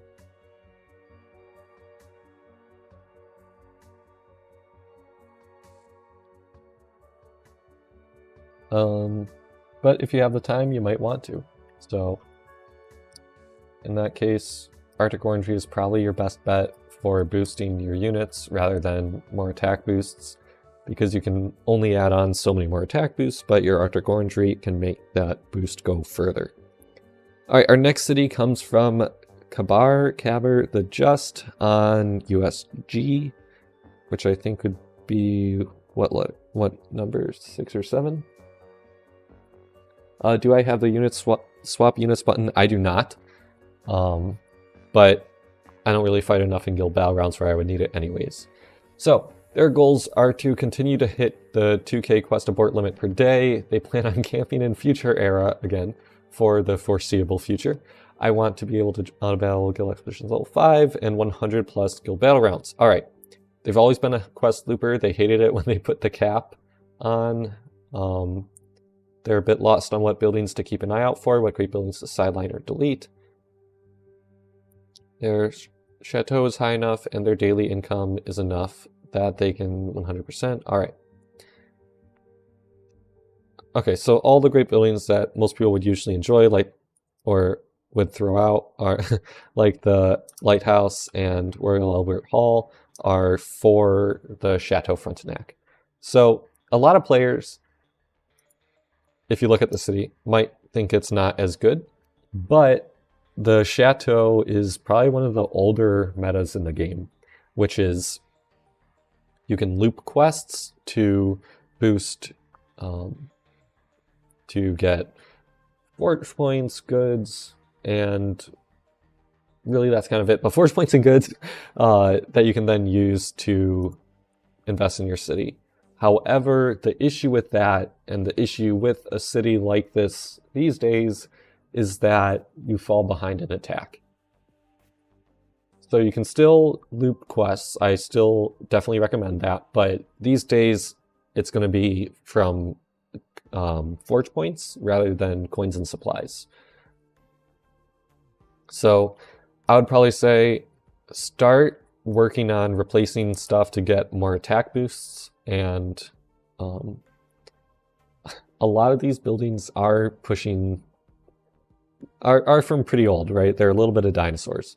But one thing that you have over all of your compatriots is that you actually have production buildings of your age.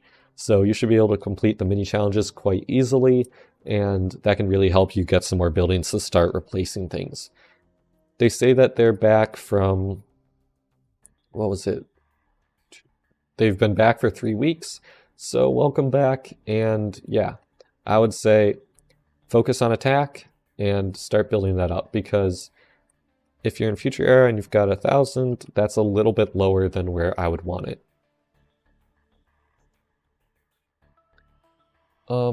Yes, I will be reviewing cities as fast as I can, but I am reviewing them in order to be as fair as possible.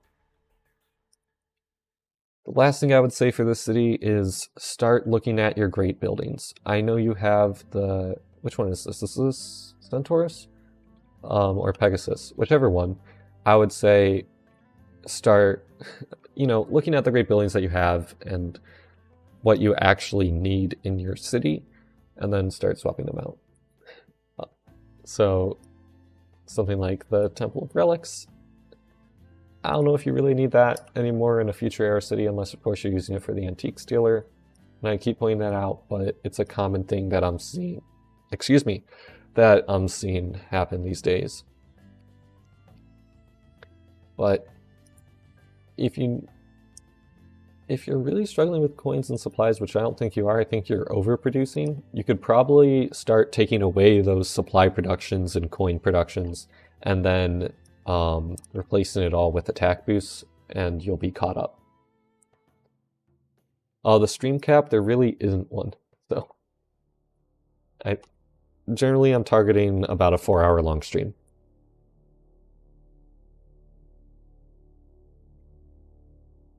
All right, let's move to the next one.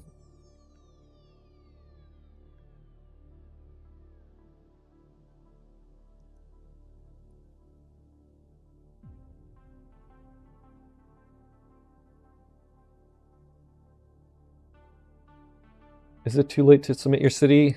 Technically no, but considering the amount of posts that we have here, I think it's going to be tough to get through them all. So I'll probably try to do another one of these streams somewhere in the summer, maybe August. I don't know, depends on the amount of posts that we get by the end of this and what your appetite is for it. But probably another one in the summer.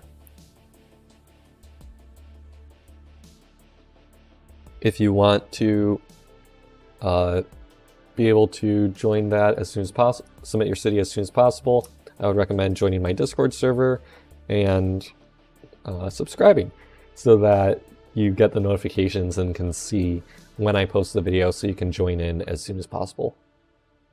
Alright, our next city comes from Godly Luke. Alright, so I reviewed his city last stream and it has grown dramatically since then. They are facing now old buildings, and let's see, their boosts are pretty good, but they have potential and can push 4K. Overall, more great building power. What buildings can they produce or acquire that are best for that, and what great buildings to rise for improvement? There's more. They are in the contemporary era and are not leaving for many years. Nova, I know you'll be happy about that. Let's see, what else? They've been promoted to guild leader within the past month because the rest of them burnt out or had real life issues. And any help on maintaining or growing a guild. All right, I'm going to tackle the growing a guild first, which is that maintaining a guild is very, very hard. Instead of just playing the game, you're also managing up to 80 other players. So the biggest thing for growing a guild and maintaining it is, one, get help, right? Work with more people because then you can start handling the load, and it's a lot easier to really guide and improve your guild when you have more people. Number two is that you really need to, and this goes for a lot of guilds, education is going to be the biggest thing that you can improve on. So make sure that your guild members are knowledgeable about the game. You can always recommend my videos, right? Yes, as Malia says, get leadership help. But the best thing you can do is educate your guildmates and make sure that they know how to play the game, they know events, they know guild battlegrounds, they know what to do for quantum incursions, and that way you can really help them grow as a player rather than just more or less using them to get further in guild battlegrounds and compete. So they could be a weaker player, but it could turn out that the reason they're weaker is because they just don't know how to play or what to focus on. So the biggest thing that I see as a guild leader is that you need to support your guildmates. And that can be tricky, that can be hard, that's a lot of work, but that's the best way to grow a positive, powerful guild. Alright, but back to the actual city. Yeah, it's definitely much improved. I would say your airship is definitely getting a little bit dated, but overall, very nice. If you all look back at the last live stream, you can see the previous city. This is a massive improvement. So I'm not sure what you say your attack was. 1,700 and 1,400. So yeah, a lot of it is going to be removing some of these older buildings and replacing them with new ones, right? As I've said like 10 times this stream, summer event is a great one for replacing some bigger stuff because of the calendar buildings and the main building that you can then produce more of. So it's a great space filler. Great space filler. Terrace farms, those are starting to get dated. So yeah, build your city stronger, but the biggest thing is just going to be growing that guild. I don't know, did he mention? No, he didn't mention how many players are in the guild, but yeah, it's all about gaining help to manage a guild, and second, working to educate and make your guildmates more knowledgeable. But considering that you do have a Neo Colossus, I think you're probably doing pretty well. and keep up the great work. It's really good to see you back in the game.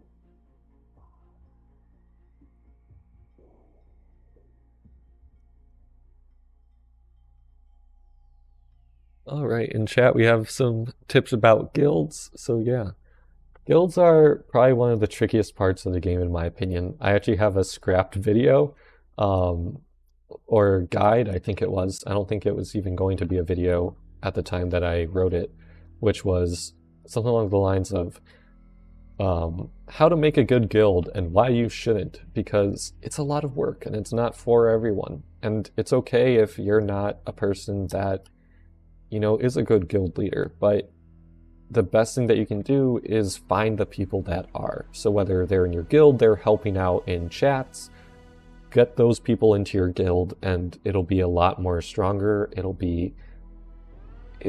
make all the difference, right? You can have two guilds, one could be more powerful, but if it's not helping us players, if it's not a good atmosphere, players aren't going to want to stay there other than for rewards. All right, our next city comes from BassBoosted, whose goals is to pull more space out of thin air. Look up, I don't know, quantum mechanics or something. They want to optimize boosts, hopefully to get more blue stats in anticipation of blue stats being added to guild battlegrounds. And yeah, that will be coming soon. I think I said it in my Talking to InnoGames video, but if the boosts aren't used right now, they will be soon, so keep an eye on that. Identify and remove outdated buildings. They use future era and oceanic future units for fighting, mainly guild battlegrounds, and they're likely to remove Traz and Cathedral of Aachen. Their name is Mr. Attack Boosts. Attack Boots. Attack Boots. Is it lagging? Yes, Bino, the Traz should be removed. Alright, but when we look at the city, let's take a second to drink it all in. And by that, I mean grab a sip of water because you should stay hydrated.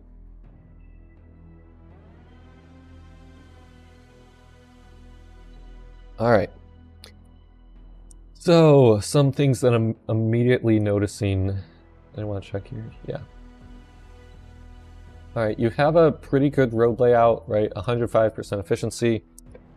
But if your goal is to focus on removing Traz and Cathedral of Aachen, what I would do is start planning out, even if you're not going to remove them right now, start planning out what you will replace them with, right? Or start designing a layout in reconstruction mode of how you want to move stuff around, so then you can actually fit stuff in the space that you free up. Also, if we're looking at things, your focus is guild battlegrounds, so I'm not sure. Okay, so you're at 29,000, 2,300 higher age units. What attrition? I'm curious what attrition you're hitting, but that sounds like you should be reaching pretty darn far with higher age units. And if your goal is guild battlegrounds, maybe you could start replacing some of the jesters. Maybe you could keep an eye on... Oh wait, I'm skipping this song. Yeah, we got the fall music soundtrack. Some little things, right? Summer building replaces your sunflower oil press, and mainly find the buildings that you need. Get rid of this road here. I'm not sure what the goal is with that. No roast for Hydra in wrong position. Yeah, good point, Rico. This Hydra should be moved. It's a simple fix, really. Ta-da, done. Looks perfect, right? But yes, keep your Space Age Titan buildings in the right position, because otherwise, InnoGames will come and get you.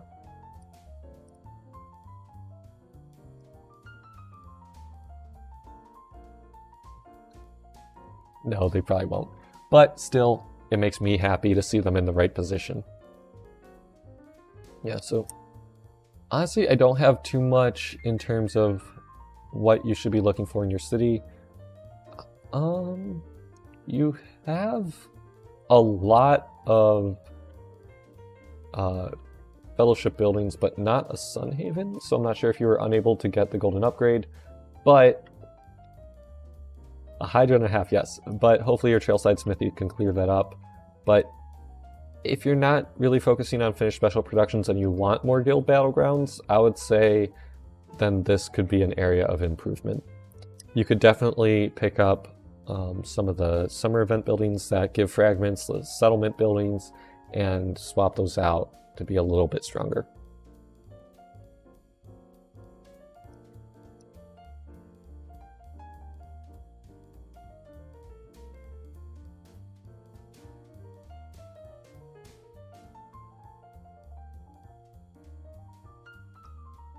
Oh, there was a Sun Haven there? I must have missed it.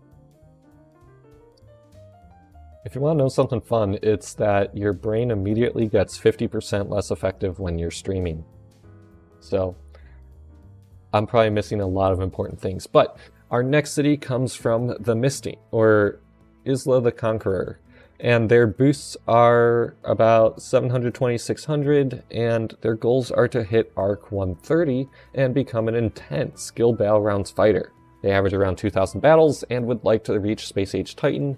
They have a really bad habit of redesigning their city several times per week because they're never satisfied with the layout and efficiency. Oh, this is your city, yes. Hello. So let's take a look. First thing I notice is that's a lot of blacksmiths. I'm not sure what you're using all those for, probably mini challenges, but I would probably start trying to replace those. Yeah, a lot of people have blacksmiths, but there's so much better things that you can put there. As for redesign your city, what great building do you have down in the sticks right now?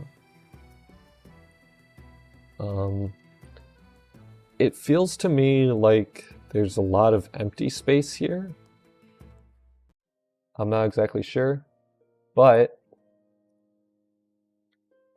if you have this space, make sure that you fill it. That's the biggest thing. Never AI core. Interesting.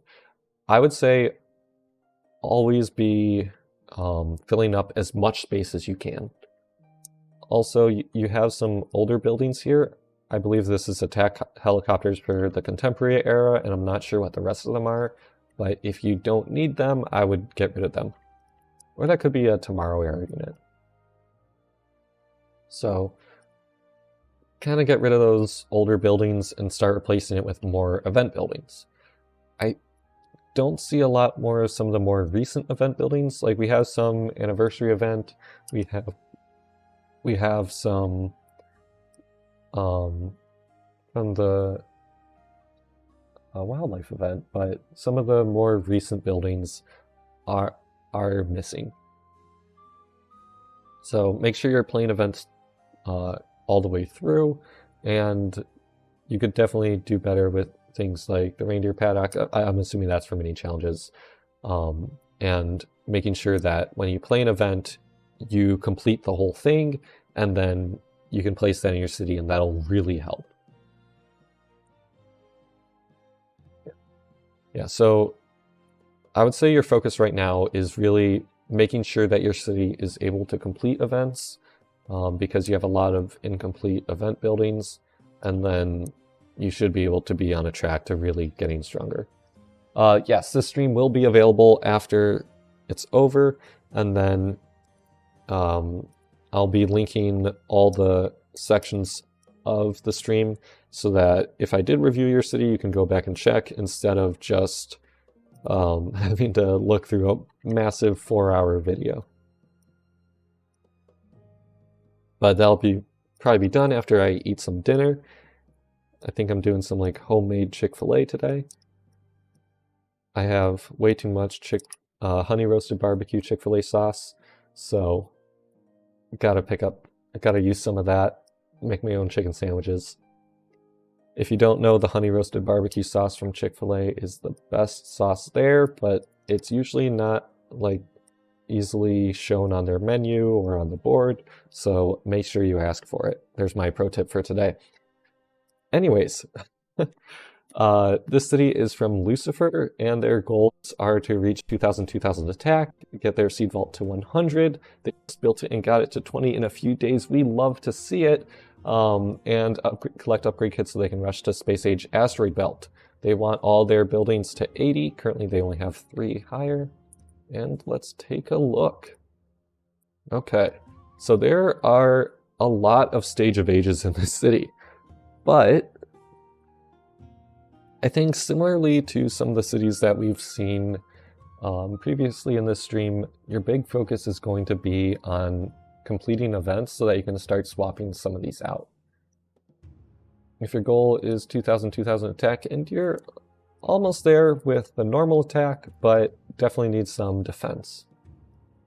Yeah. The summer event building is really great for defense, so you should be able to swap it out pretty easily. That's a lot of Stage of Ages. But do you have the Celestial Golden Orrery? You do not. Yeah, so same thing as I've told other people, make sure you're watching events to try and get those buildings, if not replaced, then at least some of them. Play Quantum Incursions, which I can see that you are, and maybe you'll be able to swap out some of the Winners Plazas for the new ones or the new Botanical Rotundas. And the cool thing is that this is another future era city, so that means hover tanks are pretty awesome and you should be able to do a lot with those, which is great. Let's see, your road efficiency, it's at 97. I think those stages of ages are doing a really good job, but you might want to keep an eye out for, say, like a 4x5 building, and then you can put 3x3 buildings back here, and that might allow you to get some more powerful ones, like the Buccaneers Bay might be a good option to replace the stages of ages with. What else? Yeah, make sure you're completing events fully. I can see you have a partially leveled metro station there. And it's good to see you playing your settlements. I believe this is the main building of the Polynesian settlement. So I think you're on the right track. Just keep playing events and start swapping out stages of ages and winners plazas. And you should be pretty good. You should be pretty good. I would recommend, though, if you're currently in future and you're looking to go to Space Age Asteroid Belt, I would get your attack up first before you age up to Space Age Asteroid Belt. Otherwise, you might get a little bit stuck and struggling with guild battlegrounds if you age up too fast. So just keep an eye on that. Also, I would recommend, I know you said your seed vault is your goal, but I would go for Blue Galaxy first, because then you can boost your Forge Point production. For those other buildings, you can boost fragments so that you can start replacing this stuff. And I think you should be, you basically want to build the foundation as you grow. So the good way to do that is to build the great buildings that can support that.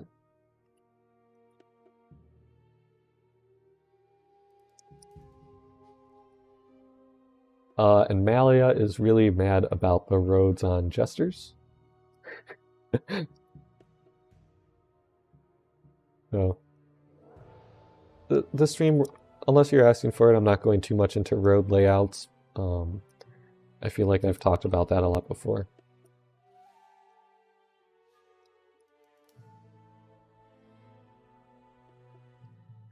And in just 1 minute, we will hit, or actually not 1 minute anymore, we have hit 4 o'clock local time for me, or 2 hours into the stream just about. So thank you all for being here, and we still have quite a bit more. I believe we're going for a second set of 2 hours. So unless something happens, we should be fine. But yeah, thank you all for hanging out so far.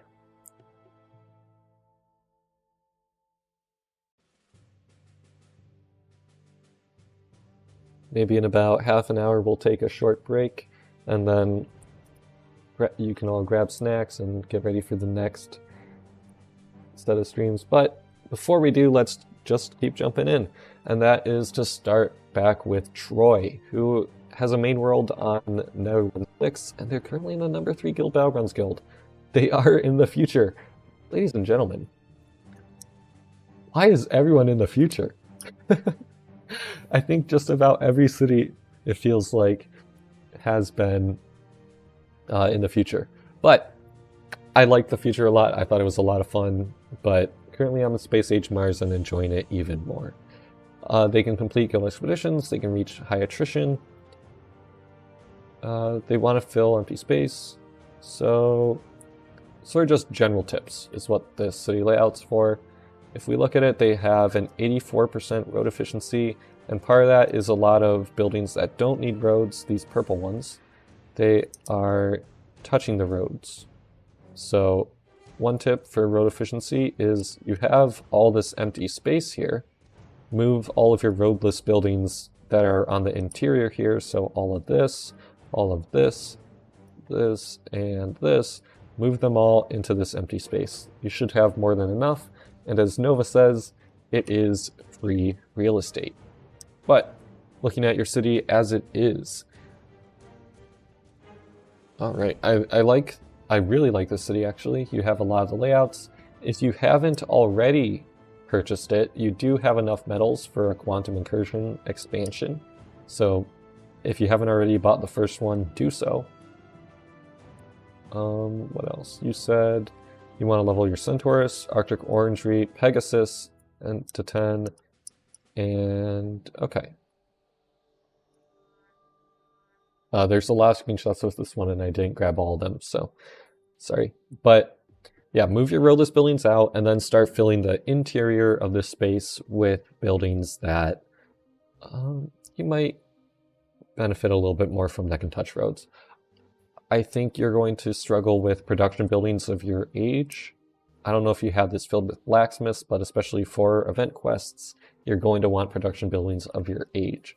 I don't know if you managed to play the fall event, but if you did, you're going to want to pick up some Jumpin' Pumpkins and place those down. Maybe play some of the summons. I can see you've got the Feudal Japan one, but maybe some of the other ones. Oh, you've got Polynesia too. Okay, yeah, you're good on settlements then. Just kidding, you can always play more. But I think you've got overall a pretty solid city, but it feels like you're missing 30% of it to empty space. So I would really recommend just moving your roadless buildings and then filling it up. I think it's pretty simple. I know you say that's what your goal is, but also I would probably hold off on adding more great buildings until you get your other great buildings fully leveled. If I bring it in the great buildings screenshots, we can see that a lot of the great buildings in this city are pretty low level. Oops. Let's do a bit of that. Nope, that didn't work. Boom. All right. A lot of the great buildings in the city are of a lower level, so I would focus on just not adding any more great buildings and working on leveling these up. Because you have things like the Cathedral of Aachen, your Observatory, your Temple of Relics, that really are kind of getting on their way in age anyways, and having them at a low level is just going to be a little bit tricky to maintain with once you start getting better event buildings. All right.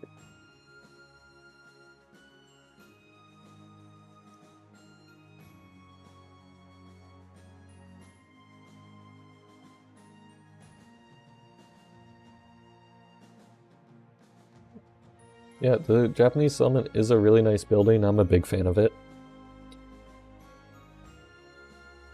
Alright, so our next person has all their screenshots because I had to put them in there. Let's see. Let me get these in.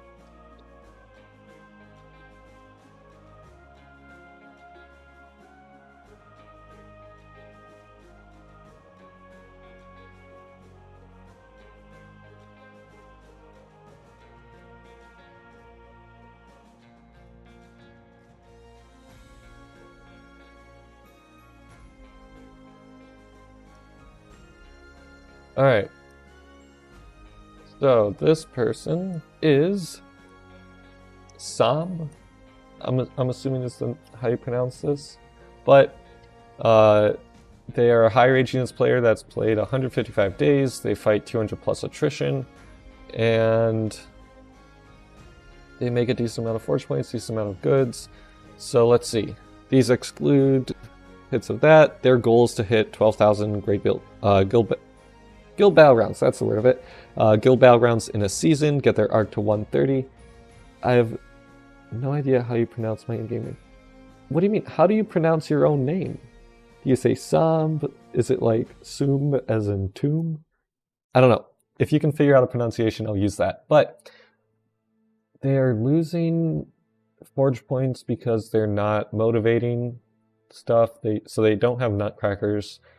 They're trying to transition into a Jester City and jump as many eras as possible. They do not know open regarding their goals relating great buildings and how to fit in 1x1s. And they want me to tell them to get the Seed Vault because literally 99% of their guild is and friends lists have nutcrackers, so it's pretty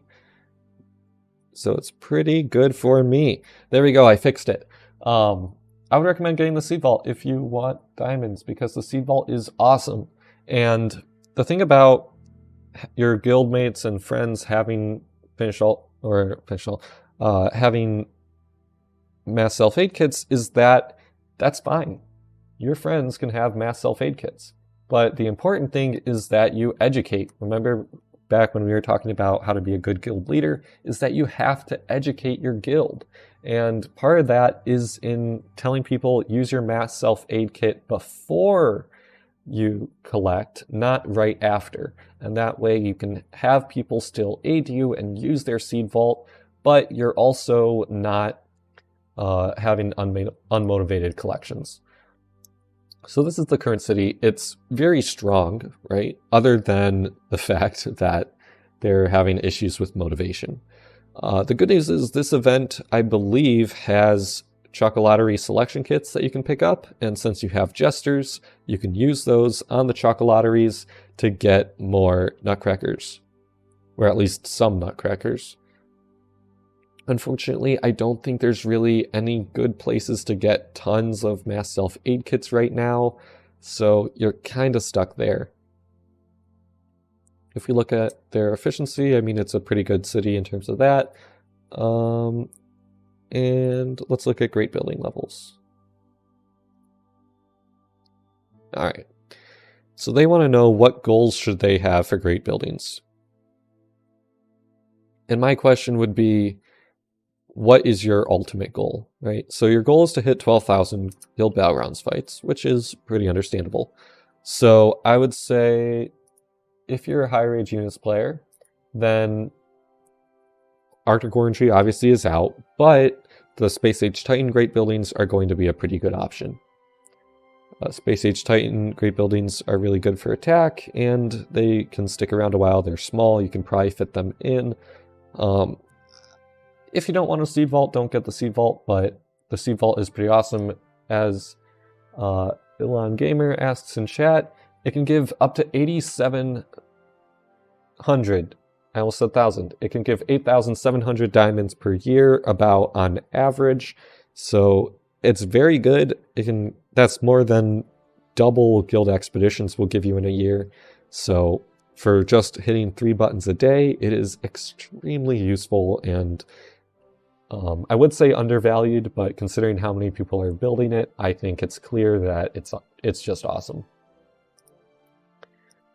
But yeah, I think that mostly wraps it up. Seed Vault or Space Age Titan Great Buildings, whichever you prefer, and that should really help. But as far as road layouts or anything like that, I don't know how much help I can give you with that.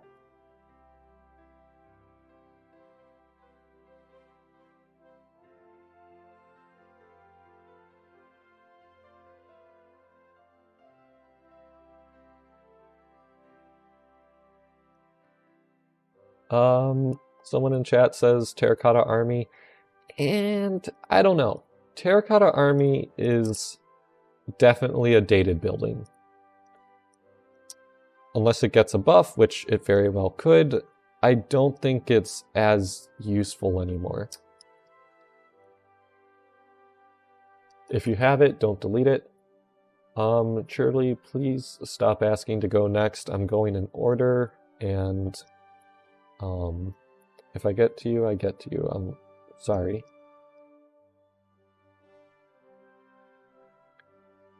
Alright, so our next city comes courtesy of Kemawr? I don't know. Kemawr? I think that's what I'll go with. And they're a French player. So last time I did this stream, I ran out of time before I could get to them. So I'm applying again with an updated city. Alright. Reach Oceanic Future by July or August and Virtual Future before 2025. Basically a new age every 3 months. So that's going to be very tricky with... what age are you currently in? You're in Arctic Future right now. If you're above Arctic Future, you know Oceanic Future takes a while. The space ages take a while. So the biggest tip for that is if you can take your space carrier right here, build, delete, build, delete, build, delete, and just repeat that over and over, and it should be a little bit faster to move through those ages. Personally, I don't mind those ages, but I know a lot of people don't like them. But the space carrier is your ticket out of there. If we look through goals,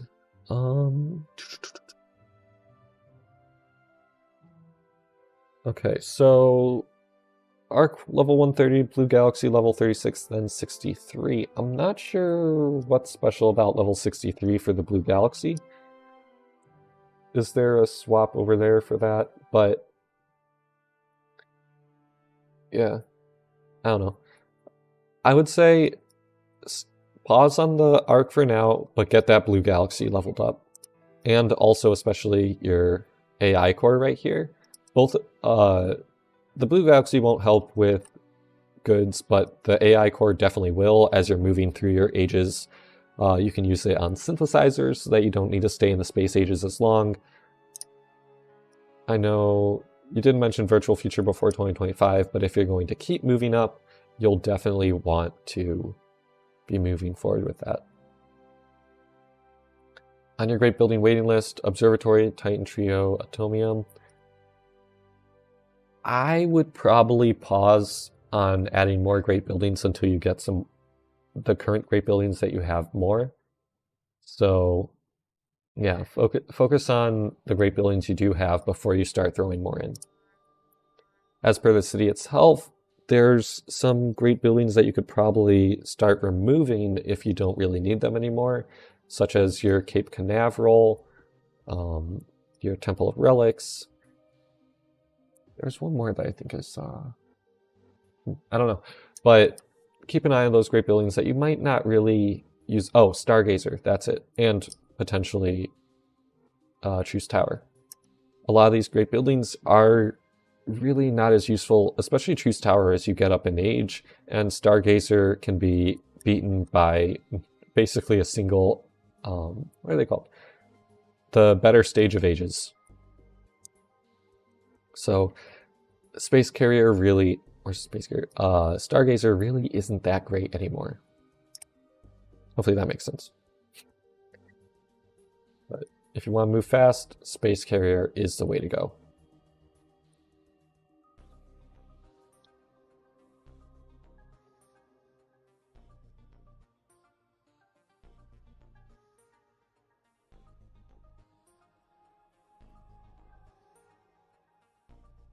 Okay, well, let's pull up the next city here.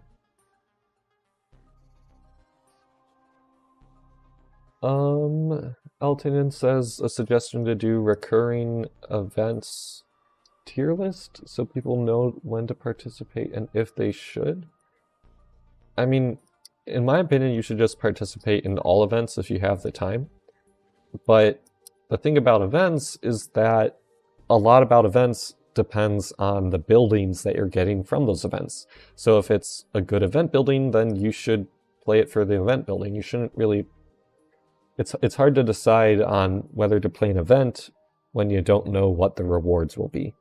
So I do kind of stay away from event tier lists. I stay away from event building tier lists. And instead, I review cities. Masimooo is our next city, and he wants to become the #1 player on his world someday and wants to enjoy the game until then. So once you become the #1 player, enjoyment can go out the window. But a great friend helped a lot, made a new guild, and joined. At this point, we're thinking that decision. What's the difference between being in the top 20 guilds and top 3? Also, would it be okay to join? All right. So, the difference between top 20 and top 3 is going to be twofold. One, it's rewards, yes, but it's also opportunities. A lot of top guilds are going to give you cheaper goods. So take Space Age Titan goods, for example, or Space Hub goods when you are able to get those, when it finally comes out and we finally find out if the great buildings are good or not. So I would say if they're a friend, they'll understand that, you know, if you want those opportunities, moving to those guilds is the option you have to take. What should you improve on it to fix? We'll look on that in a second. And a hint about historical allies, they are going to be cool. That's my tip. They're cool. So when we look at your city, the first things that I'm noticing are a lot of empty space. Right? You have 212 squares of empty space that you can fill with something to actually help your city.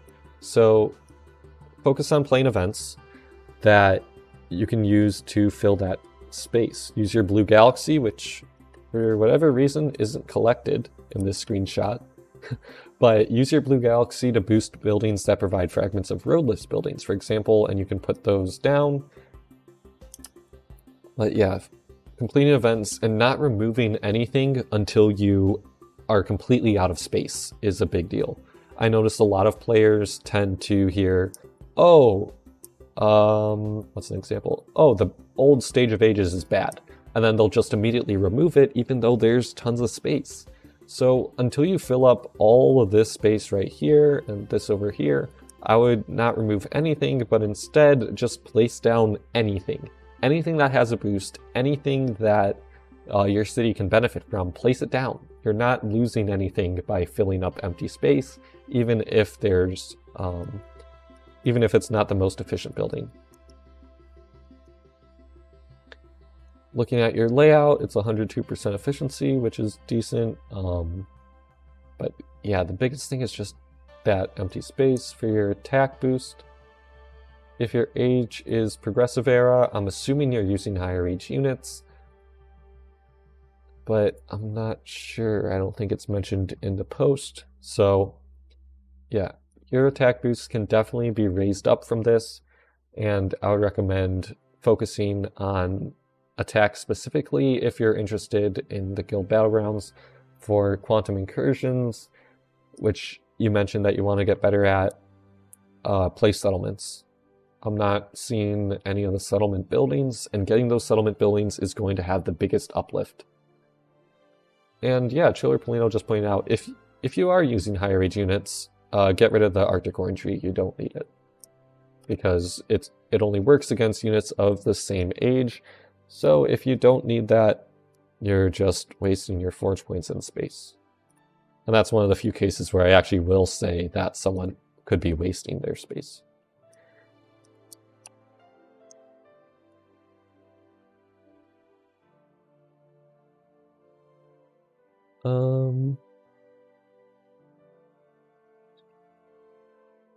Ethan says the best way to become ranked #1 is by paying money, and I guess, but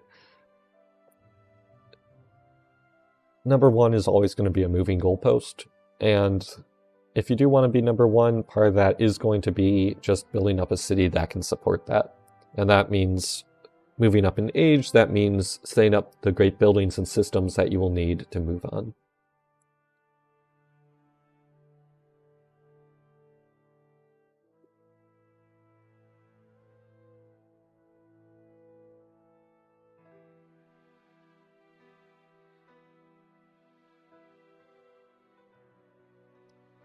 I think the description of the next city that we have is pretty funny.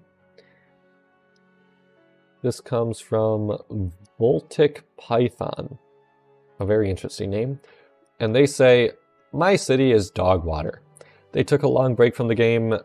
They have one summer building in it, as they have no recollection of ever playing in the summer, and they are loving the game again. They can't wait to get all the new busted event buildings.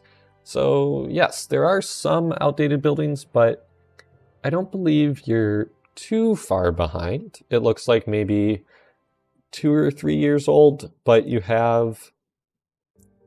I think what I'm getting from this city, and what I'm seeing with your road layout, which isn't as efficient as it could be, but at least you're moving towards the right track. I think you know more or less how to play the game, and now you're working on improving what you have, which is definitely the best attitude to have. So first things first in terms of city layout is going to be immediately choosing what's better to replace and what's better to keep.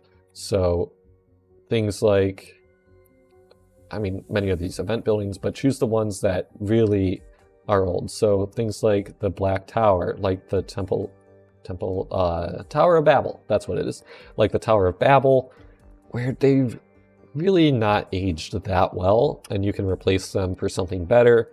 Also, it's really good to see you playing settlements. That'll give you a great that'll have given you a great boost in quantum incursions now that you're back. So you can definitely get a lot of good buildings from there. What else? I would say...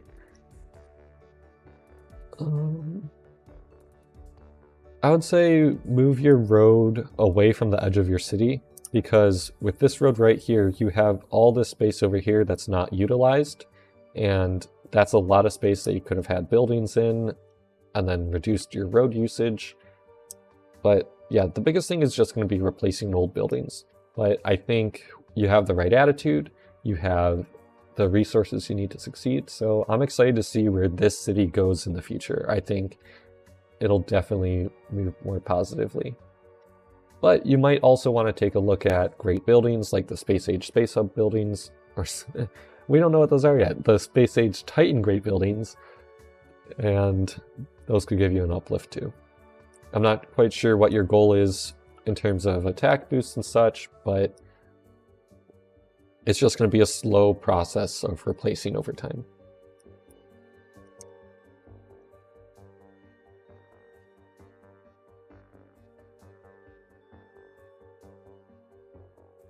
Okay, that one was completely deleted. Ooh, our next layout uses some fun road designs.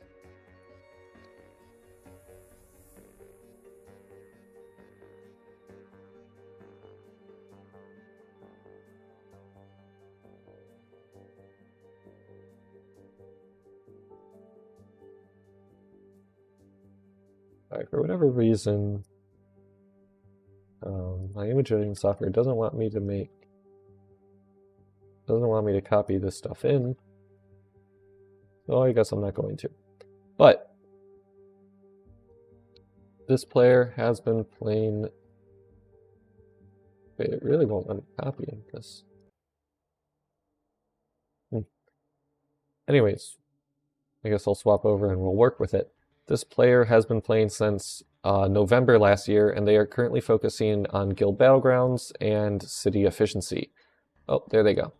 Alright, they're reaching 100 attrition daily and taking their time aging up, but do want to get on with it.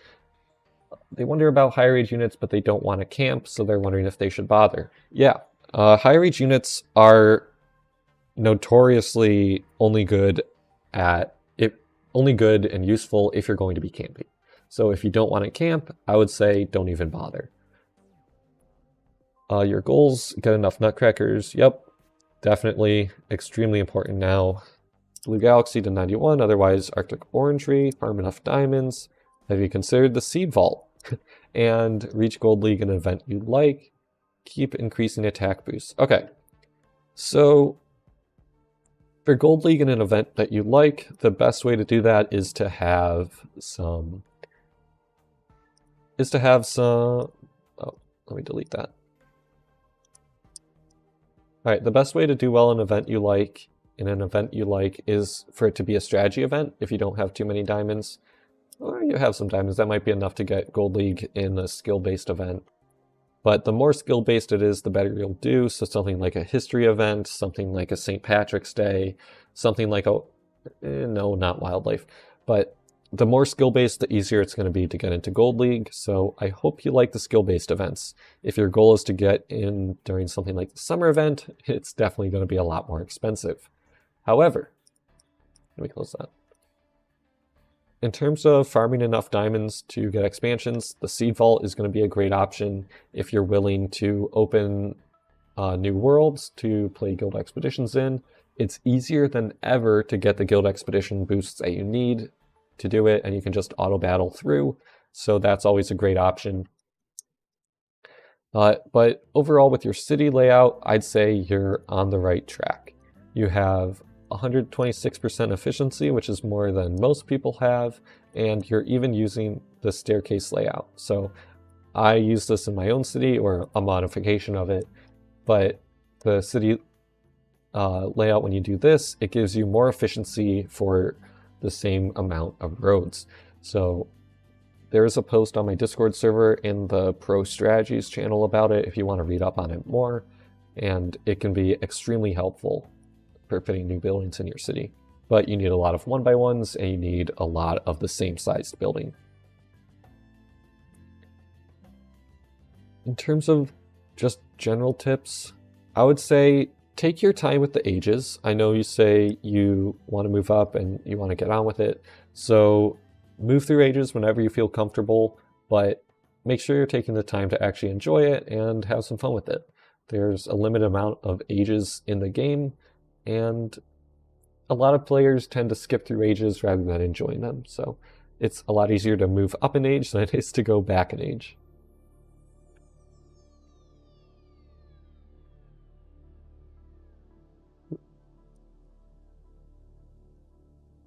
Alright, I think after the next city we'll take maybe a 5-minute break or something. And we're going to be moving with a good city here, which is none other than... Is he still in chat? Is none other than Chillerpalino.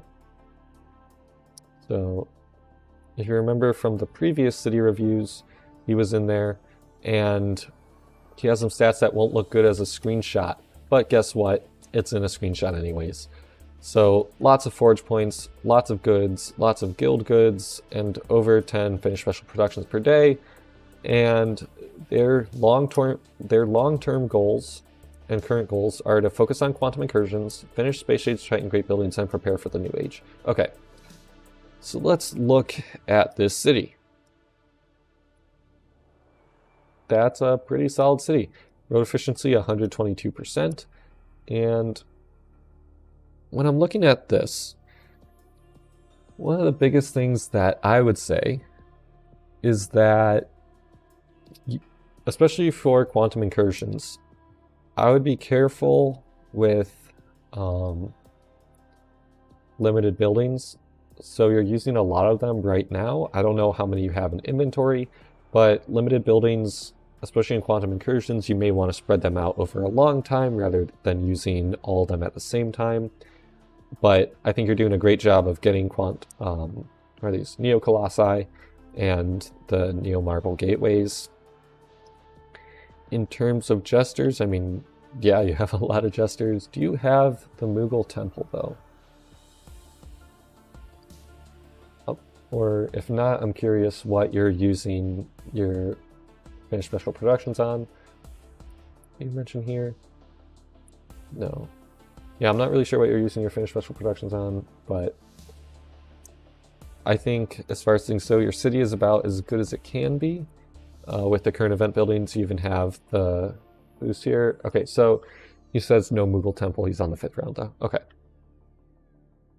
Yeah, so I guess I'm not really sure what advice I can give to this city, because it's pretty much jack to the max. So in terms of preparing for Space Age Titan, I would make sure that, I mean, you have all of your blueprint kits from your jesters, but the big thing I would do for preparing for Space Age Space Hub is building up goods production. Because as we saw with Space Age Titan, goods were a massive, massive market as soon as the age opened. So having those goods and being ready to produce goods as soon as possible is going to have the biggest impact on your city when you age up. All right, and with that, I think we're going to take a quick break here. I'm going to switch over to the Be Back Soon screen. I gotta, oop, I think it broke.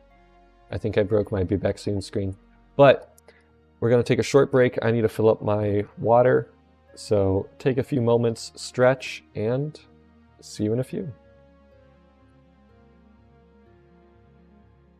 I think the background should switch to, yeah, there it goes. All right, see you in 5.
I don't know why this screen keeps breaking so much. Oh, you know what it is? I think I deleted an image. Anyways. Alright, let's get back into it. What do you say? I know that was a lot less than 5 minutes, but we have a lot of cities to get through. I'm going to try to get through as many as I can. I know more keep getting posted, and I'm only about maybe, I don't know, 30-40% of the way based on the scroll bar, so I'm going to do my best, but we'll see how many I can get through here.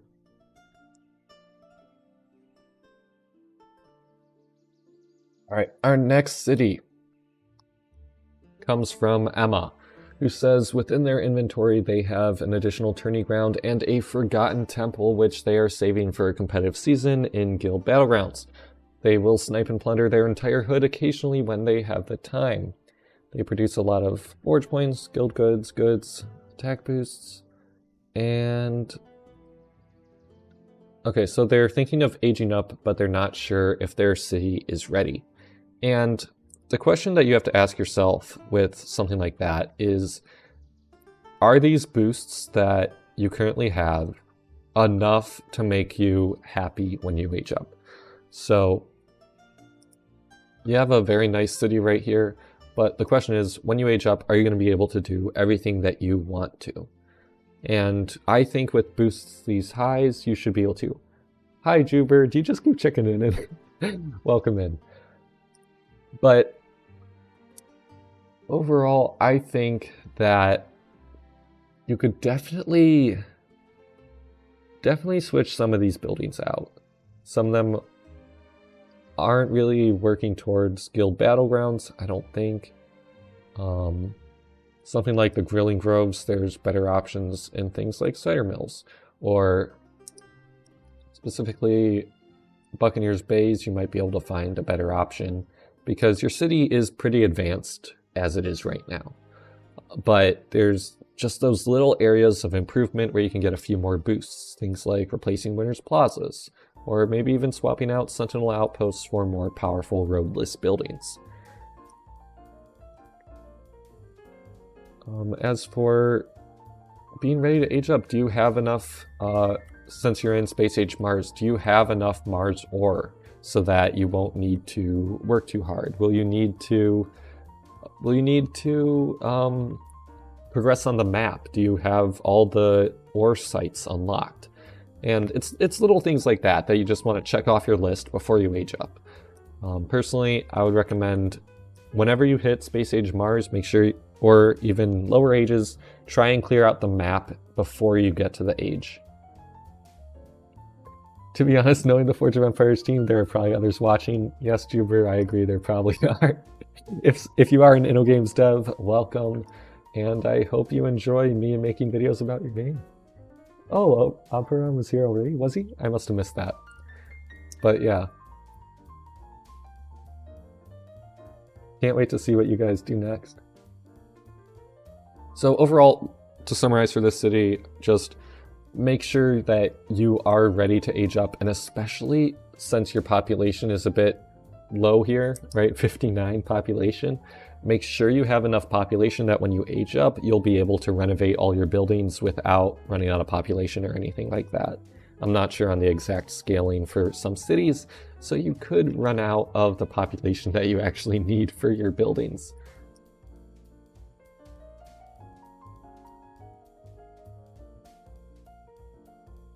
Chillerpalino says that Inno is here looking for things that need nerfs. I think there are much better options for things they need nerfs than for looking at cities that already exist. But I think some of the common things that we see is that balance is working because we have so many different cities. But speaking of different cities, let's go to our next one, which is from Hika. They want to build a Jester town. They're currently at 98 and 34 in their inventory, but have way too little space. They're saving their forgotten temples. The weird expansion placement is because they're afraid that they might nerf them before you're able to play the Mule Settlement. And they want QI buildings. Thinking about deleting the Alcatraz, and number goes up equals fun. Have a great day and a great stream. Thank you, Hika, and let's look at your city. So, there's the weird space with probably the panda would go something like that. Nerf Coliseum, says Juber, yes. But in terms of things that I would probably change is that, yeah, for Oceanic Future, you might need the Alcatraz. What? I don't even see a unit. Is there a rogue hideout hiding somewhere? Maybe one of you can find it, but I'm not sure what unit you're producing. But yeah, you might want to get rid of the Alcatraz if you're finding that you don't really need it anymore. In terms of filling your city with Cider Gardens and Quantum Incursions buildings, or finish special production producing buildings, I think you're well on your way to that. But I'm doubtful that they would nerf finished special productions. I think that ship has sailed, right? It's been more than a year, right? Has it? Has it been? I think it's about a year, actually, that they were introduced. So that's well outside of the range of where I feel like they would feel comfortable nerfing it. If anything, it would have been during the event when it first happened and they noticed that people were doing it, but they kind of missed their chance. So the only nerf that we're really seeing is that we're getting limited buildings, which make it harder to use gestures on if you want the fully powerful building. But the nice thing about that is that it is limited, so if you don't want to have those limited buildings, you can just not use them and then use the gestures on something else. Noelchki asks, why are the gestures so overpowered? And the reason is because you can finish buildings with them. So it essentially is like having pocket event buildings that you can then use your items on and get tons of rewards from, which can get a little bit unbalanced when you have cities made out of them. But I do think limited buildings are swinging that back in the right direction. It just remains to be seen if limited buildings can be done in a way that makes them a little bit less tedious and a little bit less annoying to work around.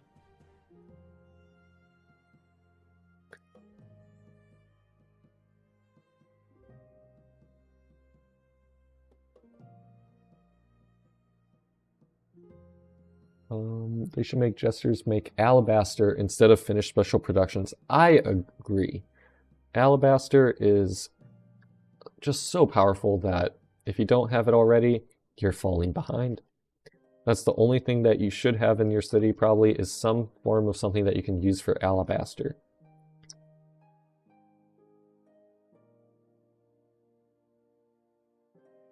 Alright, let's look at this next city. This comes from Alatreon, I think. They said, don't worry about the pronunciation, any should be fine. Okay, we'll go with Alatreon. They finished Future Era in December. They are now in Space Age Mars, creeping their way to the end game. Their goal is to be a productive player in general and to complete new challenges as early as possible for a free-to-play player. They realized they wrote a lot, but I'll try and get the highlights. They have strong attack boosts. They are using the gold production icon that I love. They have a lot of guild goods. They have a lot of forge points. Their layout is theoretically 150% road efficient, but they need more trees, which we'll see in a second. The Blue Galaxy is their main focus. They're leveling it 1 per day until level 91. Hopefully they are getting the double dip on it. Second is the Seed Vault. Wait, how can we have 2 great buildings in second? Anyways, the Seed Vault is awesome, and we love the Seed Vault, but Chateau is a alright building. Third priority is the Arctic Orangery. And yes, Arctic Orangery is a very nice one to keep around, but one thing they are less happy about is aesthetics. So let's take a look and see what we can do with this one. Alright. So when we look at the road layout, you can see that they have a lot of holes that they are leaving for those trees. So even though they are at a whopping 126.7% efficiency, they aren't quite happy with it. And I think the city is very nice, but I do agree that aesthetics are a little bit secondhand to boost here, which isn't necessarily a bad thing. So what would I improve aesthetically? Well, match up buildings based on color. So take these pink trees, right? They don't really go right next to blue because there's a lot of contrast there. However, if you were to move some of, I don't know, how about the blood lilies? That might fit in a little bit better. But then again, hopefully we can get some buildings that provide more diverse colors and look a little bit better when you put them next to each other. Unfortunately, having a lot of the same building can make it a little bit difficult for aesthetics, but I think you're definitely on the right track, and I think diagonals are a really good way to do aesthetic stuff. But group stuff by color, and then figure out how to organize the roads around it efficiently. Or do the roads first and then color.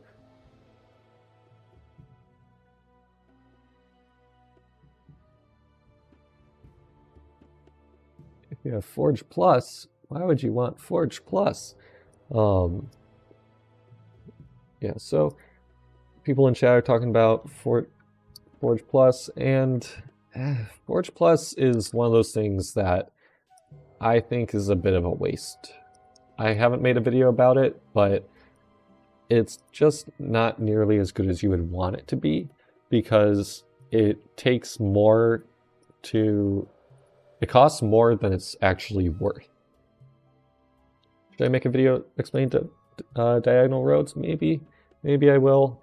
But there is a guide linked on my Discord server in the Pro Strategies one where you can look at it, or in some of the city improvement threads. So you can always read it there. But more or less, it's a really cool way of linking buildings together. Let's see how our next person, Eltanin, has... Eltanin, I think, is the right way to produce it. But, so let's see what he has to say. They're on the high range units and are at the Tomorrow Era. So they're currently working towards it. They are planning to fill the empty space and have enough units. So goal is completing settlements and then going to other settlements next. And let's see. Juber says that if you have the money, quality of life is quite nice, but I don't think so. I think it's really just not worth it, quite frankly. But if we look at the city, yeah, there's a lot of empty space here. So he's planning to fill all the empty space, but what to do with the orange gradient, which is this area right in here. He's not sure what to fill it with, and I would say move some of your buildings that need roads closer to this area. You have a lot of buildings that don't need roads, so for example these Quantum Incursions buildings that probably should instead be more on the outside, and then you can get things that actually need roads and are a little bit bigger, so something that has 5 tiles of space in this space instead. And that way you're not just filling the space with roadless buildings, but yeah. No one is banned from this stream. I would also take a look at, if you're going for settlements, start playing out where you're going to put your settlement buildings, for example in reconstruction mode, and also remember to leave yourself space for temporary buildings. So you have 2 Forgotten Temples here, but if you add in a, what are they called? Tourney grounds. You're going to want stuff there. You're going to want one of those spaces probably for that. Also for higher age units, good luck, and remember, never abort Truth or Dare. Too many people are doing that.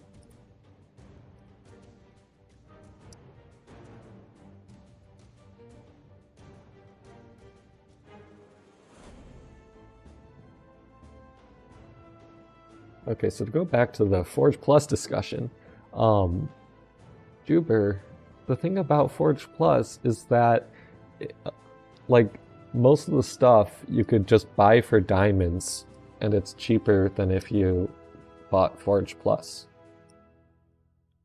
So unless your big thing is that you want... Juber works right now, but he has good points. So yeah, I do have a video that I wrote a while ago about kind of breaking down the various costs of Forge Plus, but I haven't made it yet. Anyways, I've been holding off on that one. This one comes from Mark, and he's developing his city to keep with more balance but high values for each of the boosts and pretend to keep improving both the layout as the buildings in it. He's a Space Age Mars player, let's go, and they're about to age up, so they're trying to improve efficiency and improve buildings. Sounds about right. But very even boosts, I like to see that. And let's take a look at the city. So this person is also using the staircase road layout, actually quite a bit, if we go to their FOE helper overview, and that allows them to get up to about 140% efficiency.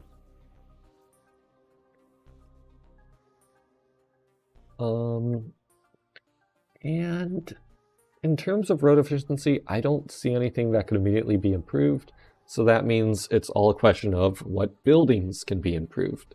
And the good news is that, Mark, I think you are doing very well with buildings. But let's see, we have one settlement building and not any others that I can see unless I'm missing them. So I would say if you have the time, focus on settlements and you should be able to get some buildings that can sit in your city for a while and can be extremely useful.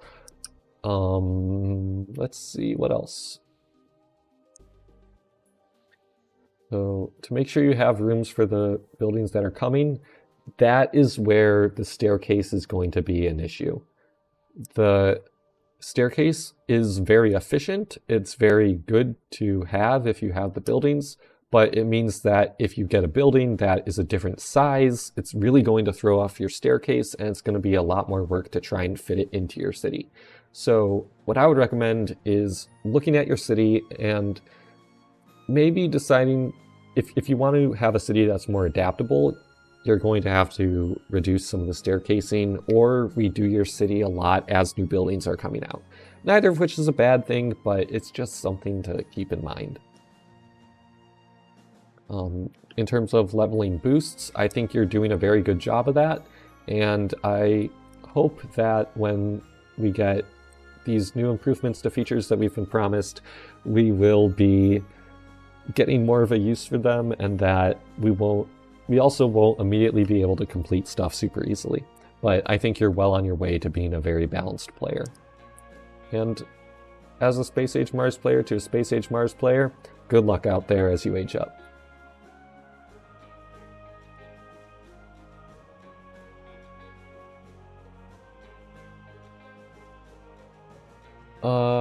Somb asks, is the staircase design worth it if you want to fit in 1x1s? And the thing about 1x1s is that the staircase is great for 1x1s.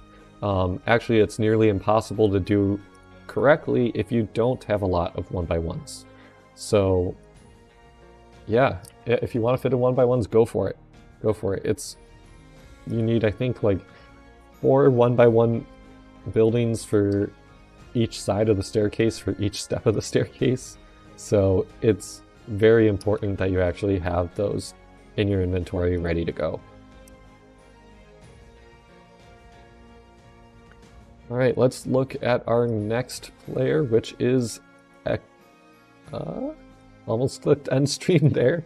Hopefully we don't do that. All right. Explorer says that they are confused about what to level next. They want to replace buildings for better ones, but don't know which ones, and they want to increase their stats for Guild Expeditions level 5 and get past level 150 attrition in Guild Battlegrounds. Alright, so that's a lot of goals. But when we look at the city, it looks pretty good from a first glance. And let me find the screenshot. They're in Space Age Asteroid Belt, and they have pretty decent boosts. So 3,000, 2,800 isn't too bad at all. So let's look at your great buildings and figure out what you might want to level next.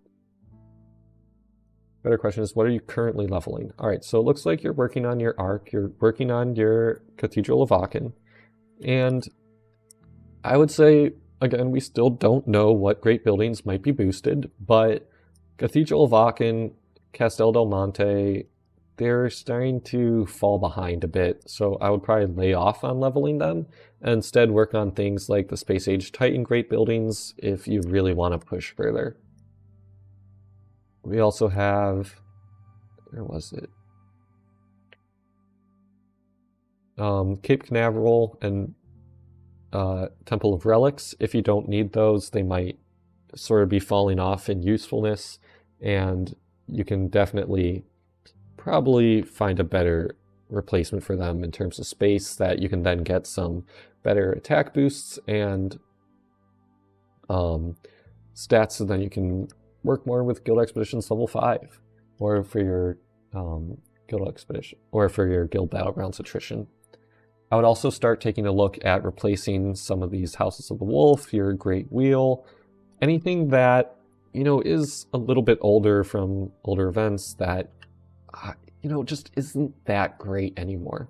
It might look good, it might have been good a while ago, but they're just starting to fall off a bit. That said though, and I do want to be clear, don't delete anything until you fill up your empty space. I just want to keep stressing this for the stream. Empty space is the worst thing that you can have in your city. Literally, a Bronze Age house is better than empty space. So I'm saying, you know, you might want to play some things, but fill up that empty space before you delete anything. All right, and hopefully our next guy is still in the chat, because he has been asking to have me review his city for some time.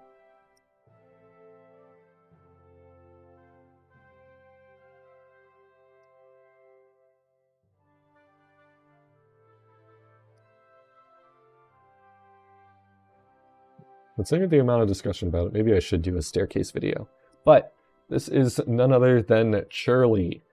I don't know if he's still around, but finally we're getting to a city. So the goals are to optimize space, keep buildings for the era. So they do some special buildings. They want to be military, so they want a balanced city. They want aesthetics of each era. Otherwise, it's not fun. And their current city boosts are 300, 200. All right, let's take a look. With 2 million points. All right, so this is Churly's city, and I think that there are a lot of 2-lane roads in this one.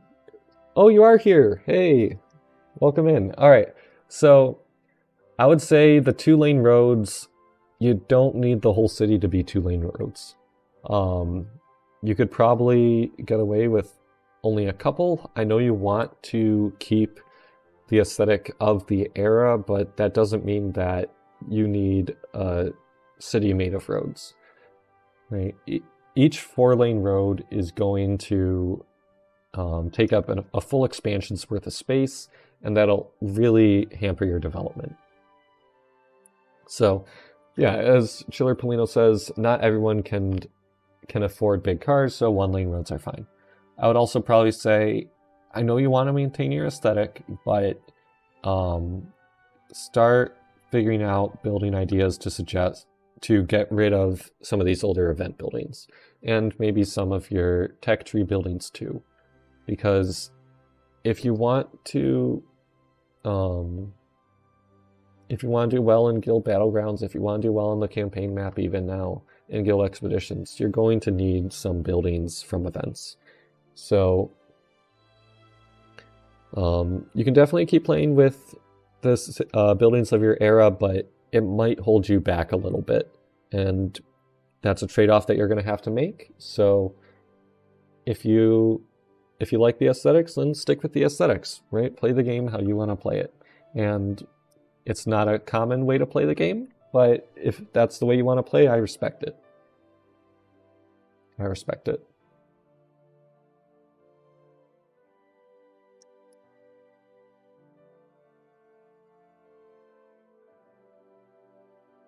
I remember there was once a player that I used to know that had a city that had all the sets from every single event. Even the like massive winter village one and the super inefficient sets that we used to have. But it was a really cool city, and eventually he ended up getting rid of it. But this game is really cool in that you can play it how you want to, and it might not be meta, it might not be efficient, but if you're enjoying it and you're having fun, then yeah, then play that way, right? There's no wrong way to play a game if you're having fun. All right, so our next city comes from Jhendra, and their goal is 100% road efficiency or greater, max out guild goods combat power. So I'm guessing guild goods and guild battlegrounds attack.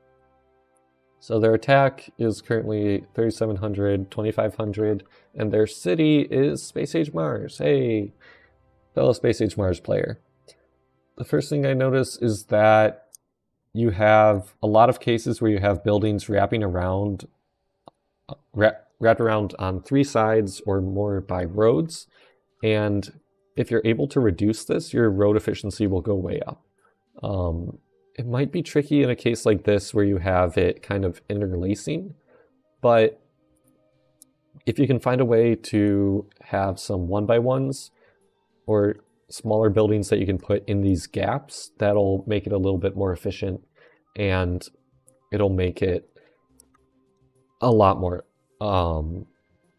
You'll be able to have more buildings that need to touch roads touching roads, if that sentence makes any sense whatsoever. You also have a lot of cases where buildings are touching along the long side, and that's one thing that you generally want to avoid. So whether it's multiple sides, whether it's 3 sides, whether it's the long side, you want roads to touch your building on one side, and you want that side to be the shortest side possible.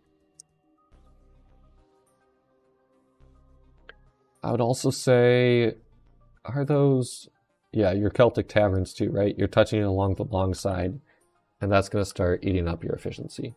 But I think it's good that you're looking to improve, so if you just mess around in reconstruction mode a bit, I think you'll be well on your way. Hopefully, you should have a lot of buildings that are producing 1x1s, so it shouldn't be too tricky to reconfigure that.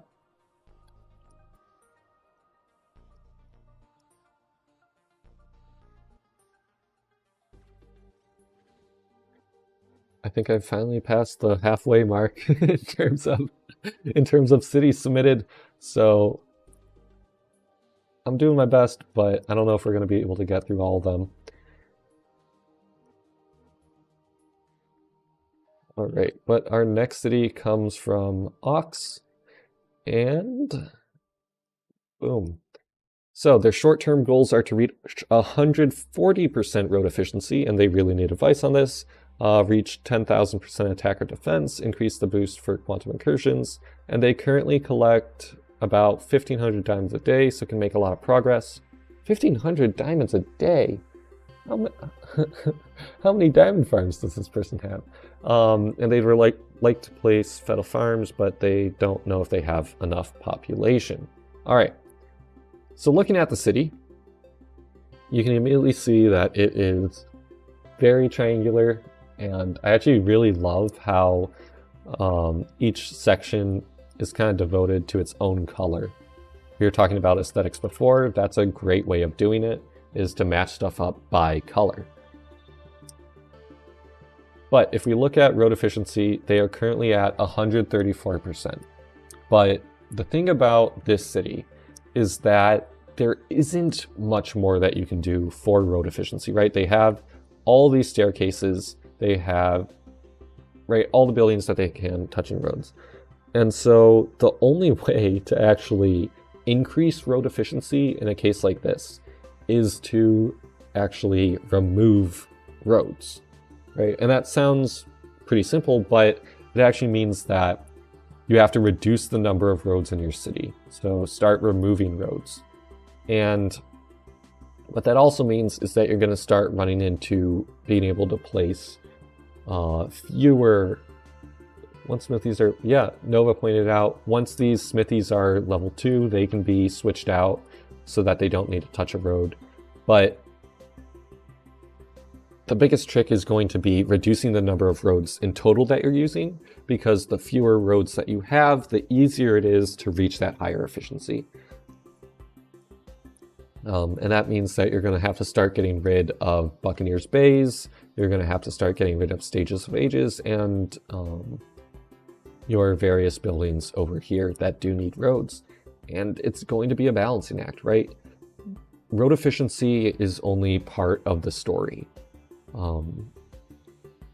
Some buildings don't need roads and are super efficient, some buildings do need roads and are super efficient, and it's up to you to decide whether you would rather have a higher road efficiency or higher boosts sometimes. And that's a trade-off that you're going to have to make, and it's not exactly an easy one to plan for.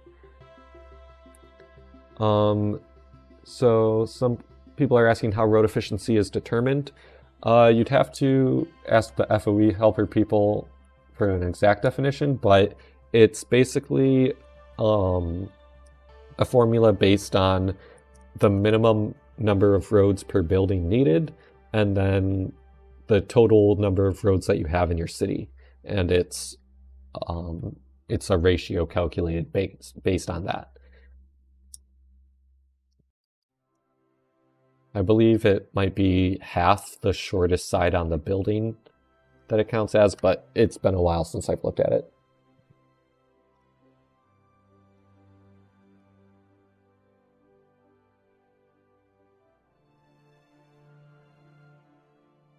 It's a pretty useful tool. Chillerpalino says, yeah, sum of short sides of buildings over 2 and divided by total roads. Sounds about right.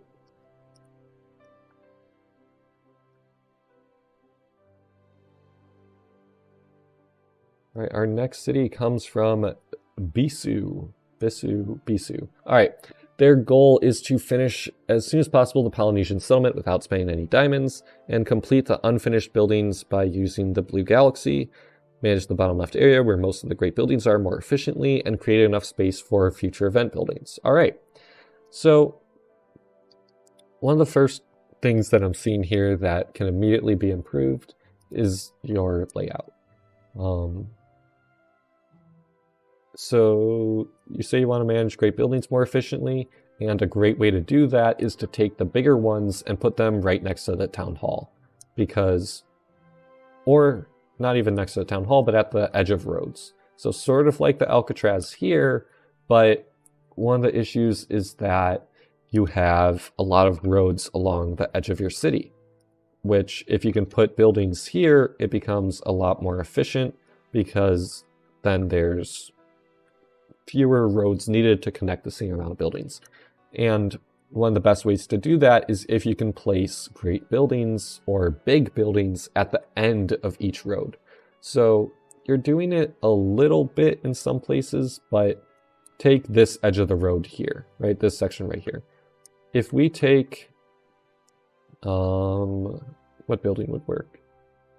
If we took a bigger building like this one, what building is this? This is the Chateau. All right, yeah. If we take the Chateau and we put it here, look at that. We just eliminated 4 roads.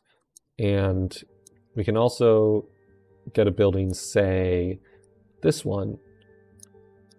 And then you'd obviously have to move some of this around.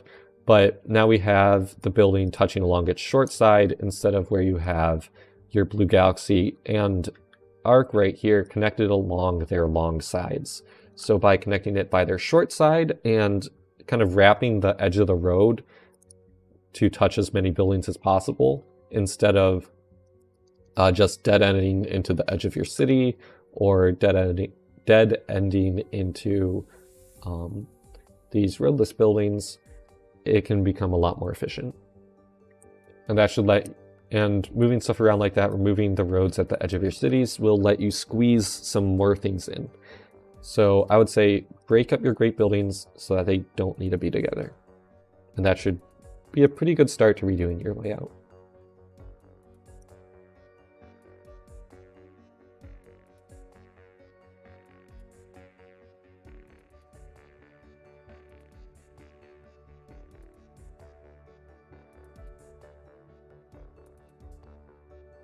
Right, our next city here is going to be a very interesting layout. Oh, never mind. It's kind of interesting. But, I thought the expansions were placed punkily. But, if we look here, this is from Thomas. And the goal is to make place for the blood lilies without placing a road, so the road efficiency doesn't go down. They want to get more space for incoming event buildings, so they need to remove some things. And they want tips for what event buildings that need to get removed. All right, well, let's take a look. See, I said whoa because I thought this was a bit toothier, but it turns out that when we look at the road layout, it's just that there's some empty space there.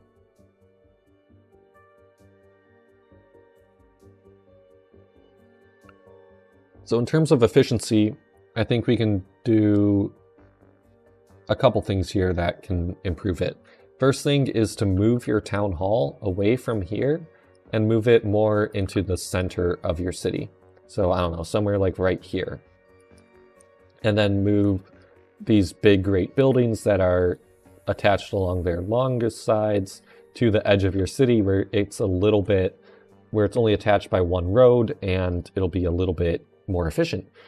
You can also do some things like instead of having all your 1x1s like this, you could try the staircase layout like we've seen in other cities in this live stream. And you could also try using your 1x1s at the edge of roads. So let's see if I can make this work. If you're able to put some 1x1s like that maybe, or kind of shuffle around these buildings so that instead of having buildings wrapped on both sides by roads, you can have some 1x1s in there or smaller buildings kind of being a bit more jaggedy. Linda asks a good question, which is, so is Town Hall better in the center? It depends on the size of your city. It depends on the road layout you're looking for. But generally, yes, towards the center is going to be more efficient, because then you're using all sides of your town hall to connect buildings on instead of just one or two. What program am I using? This is GIMP, new image manipulation program or something like that. GNU. Yeah. I like it. It's what I use for all my thumbnails. It's what I use for all the art that you see in my videos and putting stuff together. It was probably made in here.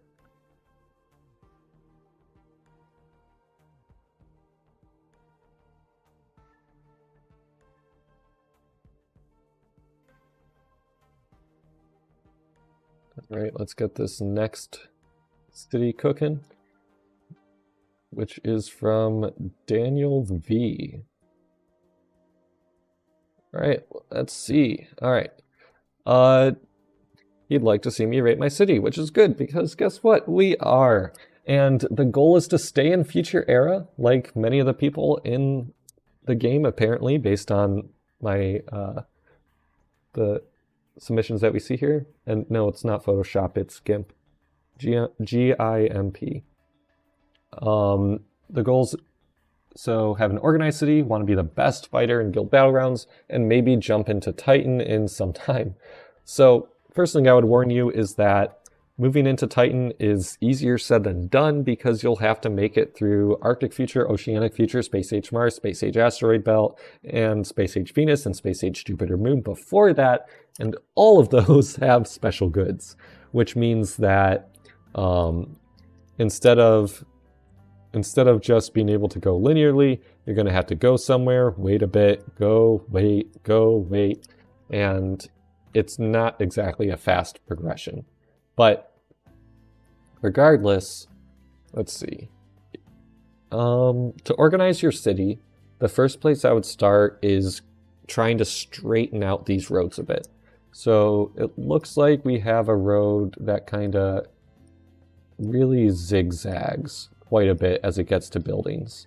So if we can find a way to maybe straighten this out a bit, move big buildings like the Alcatraz here, which has roads on many sides of it, same with the Arctic Orangery here, to more of the outside of your city, you'll have a little bit better efficiency, and you'll be able to put the buildings that you do want that are connected to roads in there sooner. Yeah, so you have a lot of places here where buildings are connected alongside, and removing that can be a pretty good boon. Some questions here. Where can I upload my city? You can head over to my Discord server, but there's a good chance that I'm probably not going to be able to get to it today. I'm going to try to get through as many as I can before the end of the stream. You can also see some other areas of improvement, which are filling up this empty space and putting chain sets on the outside of your building. Again, if it doesn't need a road, don't have it touching a road. So you have this right here. These are decorations. They don't need a road. No Spino, I am not doing a stream tomorrow. That would be a little bit crazy, I think. In terms of buildings that are actually in your city, I think you might want to be focusing on events a bit more. It looks like you have a really strong St. Patrick's Day event presence, a little bit of anniversary, but things like the Athlon Abbey, the Terracotta Vineyard, they're kind of getting a bit older, and it might be better to get some newer buildings that you can then fill the remaining space with.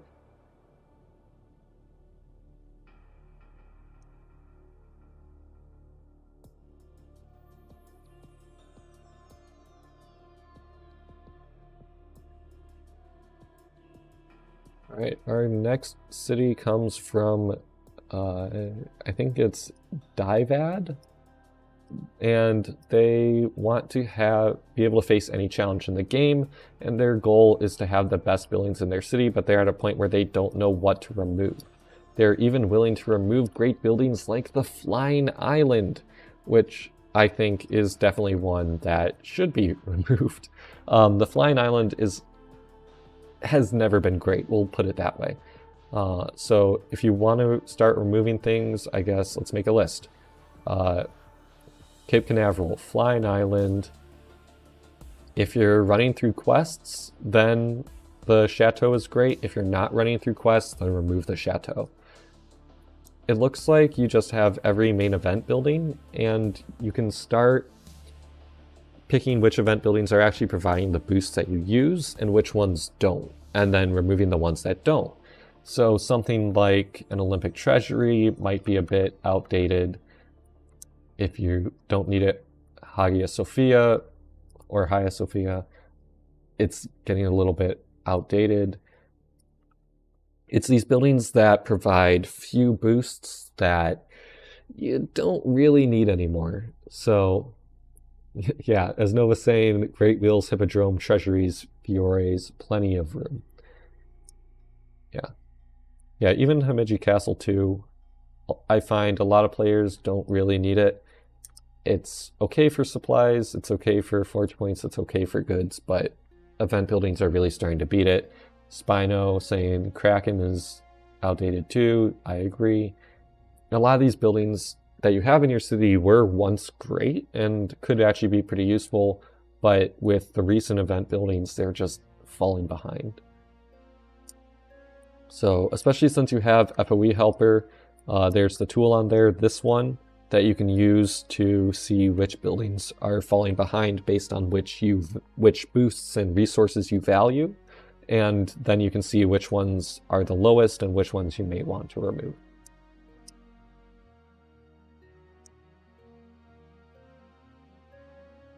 So yeah, and again, it could be that you like the Flying Island and you think it's great in your city.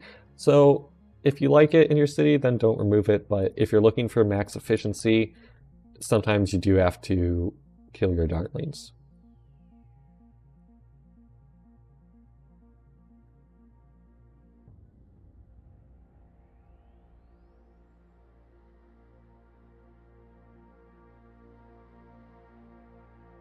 Game it's not on mobile? Yeah, well, if anyone wants to try and develop FOE Helper for mobile, you have my blessing.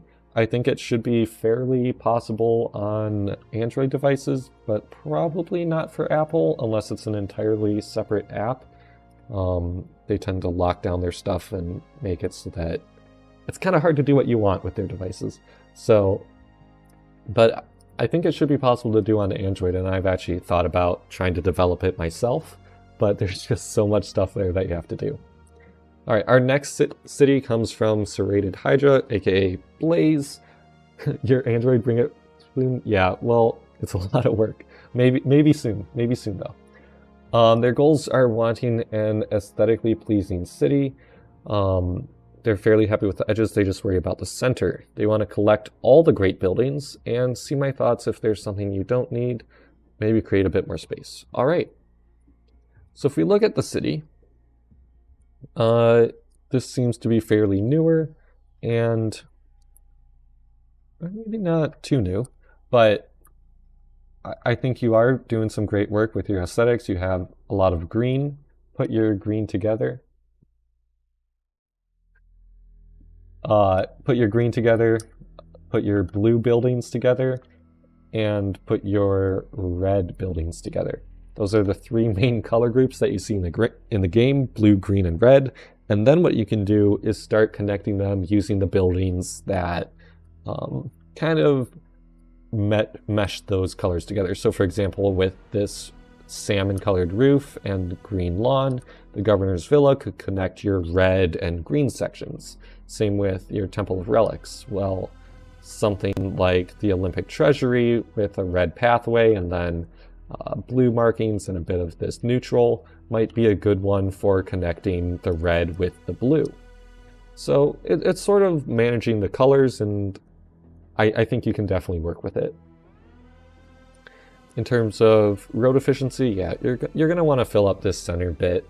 You could even try putting your town hall there and then having the roads branch out from that, kind of like a spider to connect everything. But I really enjoy aesthetic cities, so I can't wait to see what you do next.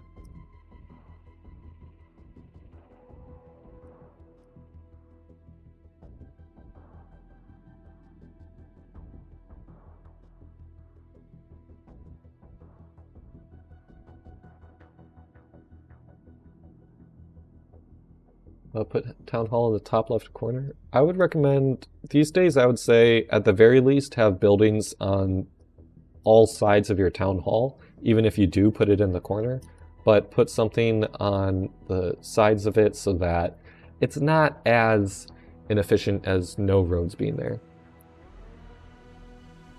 All right, our next city is, okay, this song is a bit intense. Our next city is from Keks, which is German for cookie. All right, I'll take your word for it. Your English currently looks just fine. So you're currently in the process of moving in a new era every Guild Battlegrounds. I think that's what GG is. Until you're in the future. They will prepare for the Arctic future, and so it looks a bit fragmented. You want to increase fighting stats, but not forget about goods production. And do you have any tips about great buildings? Please let me know. And you don't spend any money. Good news, neither do I, and I never actually have in all 6 years, over 6 years that I've been playing. So, yeah. Looking at your city, I think it's actually a pretty good city. You have a lot of the newer event buildings, and kudos to you for not spending, but having a very nice city with multiples of main event buildings. I'm assuming that's from the League building, but it's a very, very nice city. So let's look at your great buildings. If you want some tips and for great buildings, all right. There's a fly buzzing around.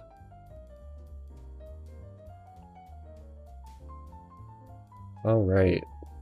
Are these all the great buildings you have? No, there's no more. All right, so I would recommend a couple steps here. First would be, Alin has left the chat, oh no. But I would remove these buildings and put them at the edge of your city. So you have some empty space here, or actually wait, there's roads there. But move the buildings that don't need roads to the outside of your city and then put the buildings that do need roads on the inside. And that way you can avoid something like this road wrapping all the way around when you have a bunch of roadless buildings taking up the space that's close to your city, or close to your town hall. Similarly, actually, how many of these are touching roads? Yeah, so you have this whole area that's just kind of floating here, and then all these buildings that need roads. So by moving these in, you'll have a bit more space. In terms of great buildings that you might want, I think you've got it mostly covered.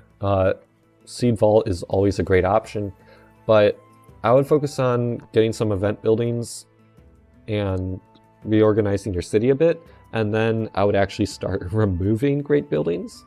So things like your Cape Canaveral, the Cape especially isn't really needed anymore.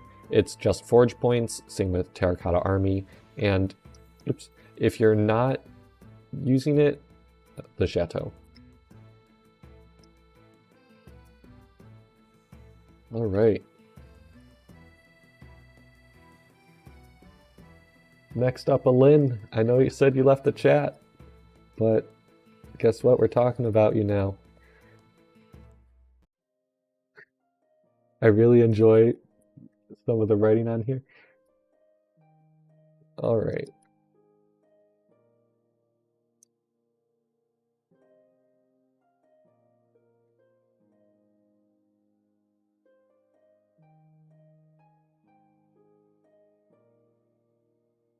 We placed in a lot of screenshots. You're not removing the Cape or Chateau? Then that's fair. Personally, I think the Cape is... I mean, I already deleted my Cape, but one of the things that I'm noticing is that it's great to have buildings that provide more than one boost. So, we'll see. Alright, but the next one is from ScytheNinjAlin, and here's his trashy city that he was talking about. So he plans to get as many possible jesters as he can, and let's see. Mostly it, great buildings are nothing crazy. Ignore the level 169 arc. It is not golden yet. The keyword there is yet. Alright, so we have a mostly jester city that it looks like you're building towards, and he's going to have a 115% efficiency as soon as he gets rid of the buildings in the right part of the city. Okay, so as you can see in this beautiful mock-up that Alin wrote here, it says gestures, gestures. So everything in this section is on its way out. And yeah, I mean, I don't really know what tips to give you, but I think that's a pretty good strategy and that'll work very well. People are asking in chat, why do people like jesters? So the reason is that you can use them to boost buildings, right? You can use them to finish the productions of event buildings. And they also produce a lot of goods if you're in Space Age Titan that you can then sell or trade to guildmates or use for the guild treasury. So I think as far as Alin's going, his city is going very well. And trying to get around 2,000 plus finished special kits so that when the next era drops, you'll be able to pump tons of treasury goods. And something tells me you'll definitely be able to do that with a city like this. So I think that this city is going very well. And one of the things I'm excited to see with the Jester cities is how they perform as we start getting more limited buildings and as boosts move around a lot. So I can't wait to see. And yeah, wow, that's a lot of skull caves. Is this on beta? Maybe it is. Yeah, especially considering the summer event building. You want to make more than 600,000 treasury goods when it comes? Wow, that is a lot of treasury goods. I would be making goods to sell them because I have a feeling that the next era is going to be a really good one for selling goods. If the Space Age Titan Great Buildings are anything to go by, the next ones could be pretty powerful too.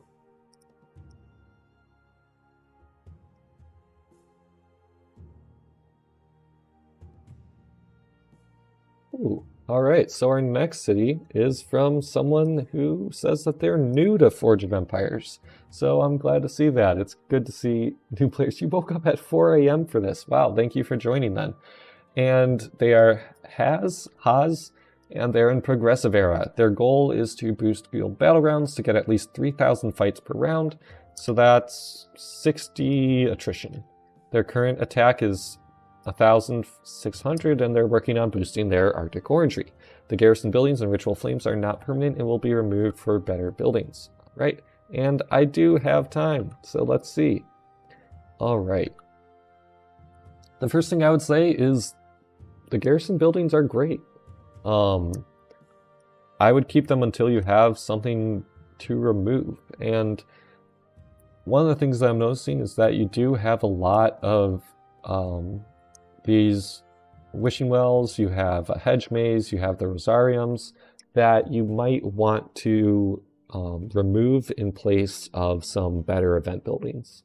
So before you replace the garrisons, I would recommend grabbing the buildings that don't really provide the boost that you need. Similarly, the Temple of Relics, it's kind of old, it's kind of stinky. Unless you're going for the Antiques dealer as before, which I don't believe you are, you can probably remove it. As per your city layout, your road efficiency is 75%, which honestly as a new player is pretty good. But I would try to be moving your buildings so that they're not touching the long side. So see how this building has two sides? You want the road to be going along here instead of along here. And what that means is that it'll be just that much more efficient. Same with your Alcatraz. If you can put that towards the edge of your city and some of these buildings too, so that they're not touching along the long side, it can be a lot more efficient and you can fit some better buildings in. But did you include great building? Okay, so let me pull this over. The great building levels as shown here are kind of low, but as a new player, that's absolutely fine. They said the rosariums are for current age productions. Ah, that makes sense. But I would be trying to keep an eye out for other options as soon as possible. Also, you have some roadless buildings like your 6 months, nice. Nova said was that what I was about to say, which is that focusing on your Arctic Orangery right now is a little bit early. I would much rather prefer something like the Blue Galaxy, because then that'll get you a lot more forge points, that'll get you a lot more goods, that'll get you a lot more fragments that you can use to grow your city faster. But the Arctic Orangery is definitely a very good one, and it's something that you would want to get up soon anyways. But something like your Temple of Relics, and if you're not using it, the Chateau are ones that you could probably replace with something that provides a bit more boosts. Yeah, and thank you sincerely for waking up at 4 a.m. You could have just waited until the recording, but thank you for joining in. I hope my videos are helpful for a new player and make sense. I think I want to work a bit more on making some more new player focused videos. Maybe like a short series of them, but there's a lot of work to do before then.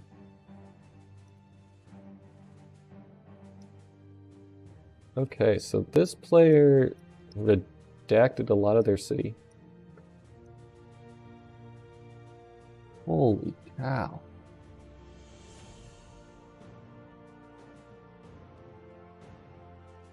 Alright, there's a lot of screenshots here. Your favorite YouTuber? Dude, thank you so much. I'm glad you said it's worth it. Believe it or not, I used to wake up at very, very early times to play Forge of Empires. So, thank you for joining in. Cheers.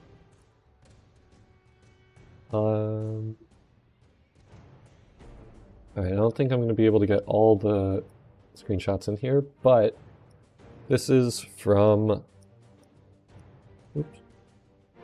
This is from MysticMonk, whose city is in US 10, and they are in the industrial era. Their goals are to level their attack rate buildings and observatory, finish the Arctic future map for units, and finish settlements. So longer term goals are Blue Galaxy, Sea Vault, and Chateau, get Nutcrackers to level 2, and the question is, what great buildings should they work on next or start building, and what should they do to fill in the rest of the empty space? Alright, so when we look out at this layout, there's a lot of black bars, so I'll switch over to FOE Helper. Their efficiency is 98%, which is decent, but one of the things I noticed is you have a lot of these maze-like roads, and what that results in is you have a building like this one with roads on many sides of it. So that's going to be eating into your efficiency, even though it does look pretty cool on the FOE Helper overview. That's going to be eating into your efficiency. So as far as what can go in the empty space, I would say if you're able to straighten out your roads and make it a bit more organized in terms of the roads like that, you could probably reorganize and put some of your roadless buildings in there, or even still you could put another row of buildings in. So you have a lot of buildings that have their short side going in this direction, which means you can just do vertical rows like that, if that makes sense.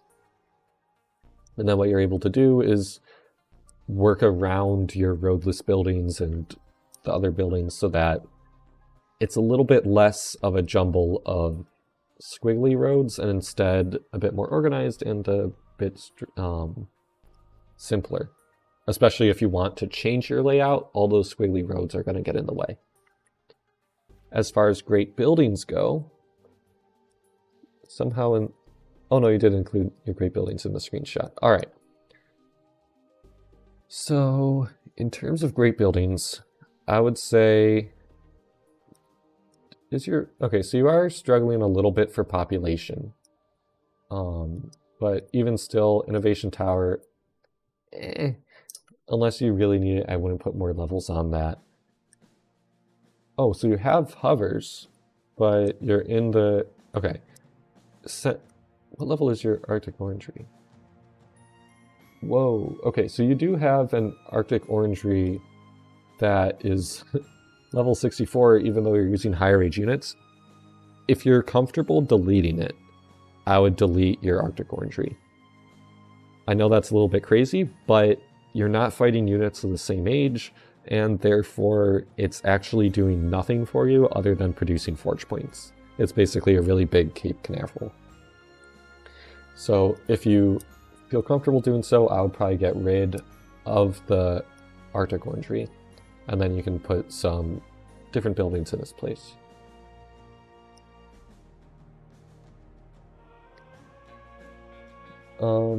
As far as great buildings to add, I would probably start looking at the Space Age Titan great buildings, because then you're able to get those really strong boosts, and that'll make a big difference in terms of efficiency for your higher age units.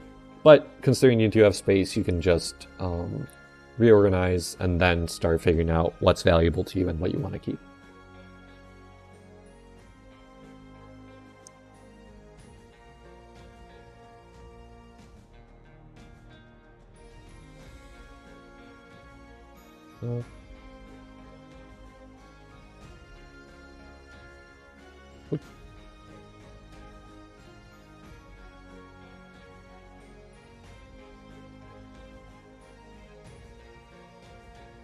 I can't... Okay.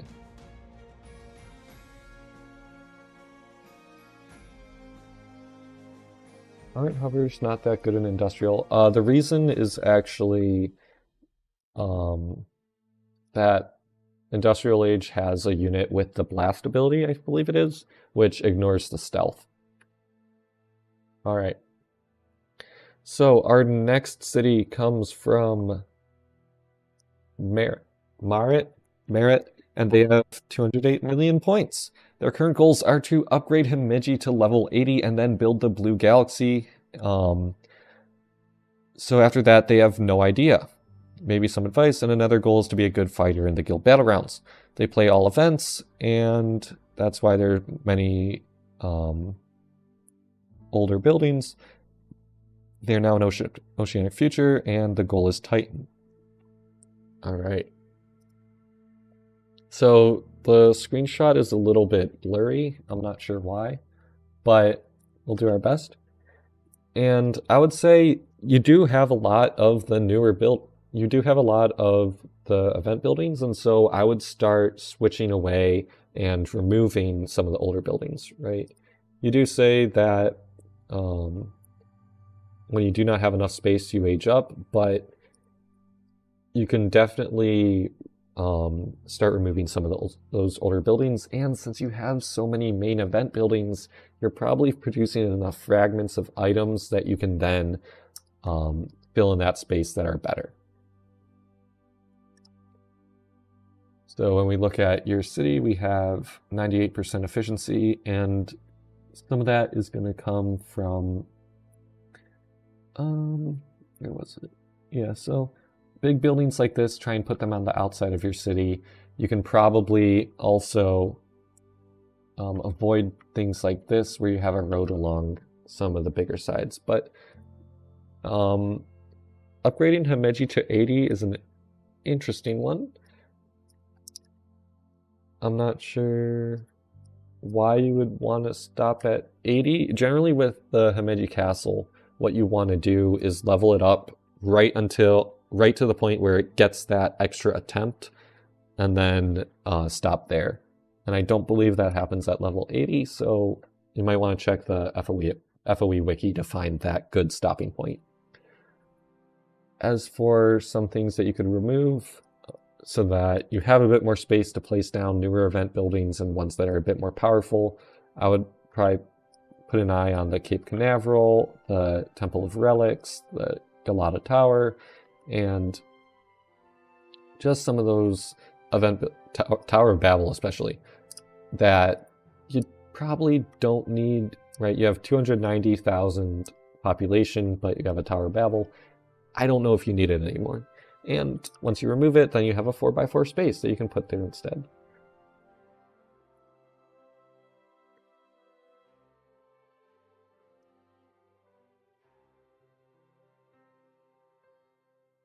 I am trying to go through these a little bit faster now because time is starting to run out, but I'm trying to get through as much as possible.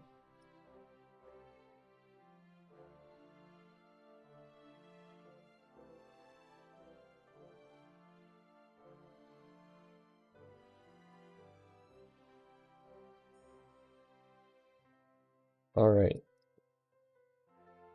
So this player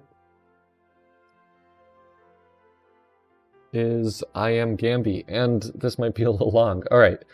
So they've been playing for just over 2 years with one goal, reaching the #1 spot in the global ranking. This seems to be a common goal. So they were 2.1 billion points, and they wanted to rebuild it. They produce a lot of goods, and they trade them.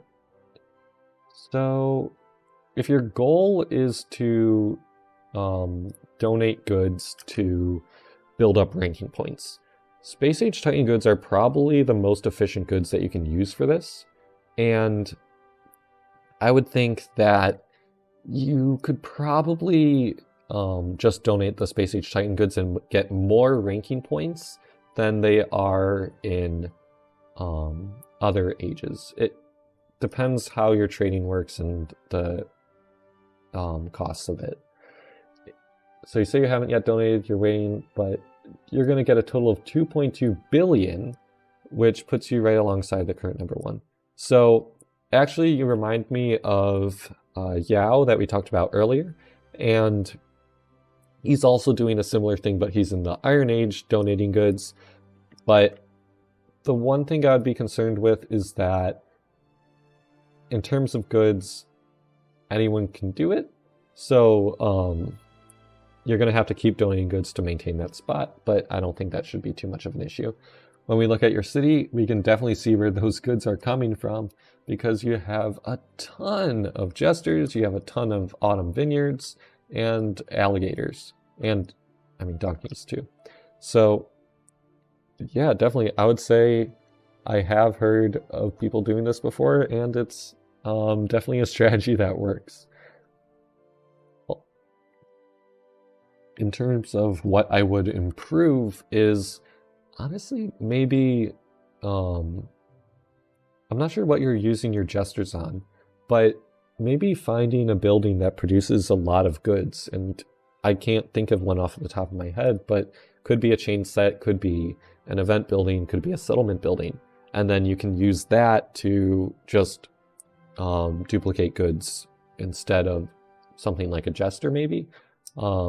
Depends what's efficient and what you're exactly working towards in your city. But good luck with getting number 1. And Nova just pointed out too, where is your Atomium? Where is your AI core? Because, oh, there is an AI core. But you could get the Atomium, and that'll help donate goods to your guild so that you can get more points from that too.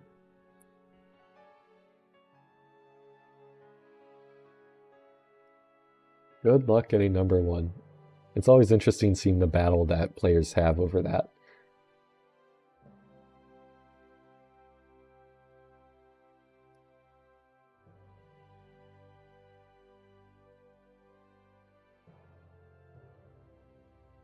I'm curious, how many goods would 2.2 billion points be? Probably quite a few.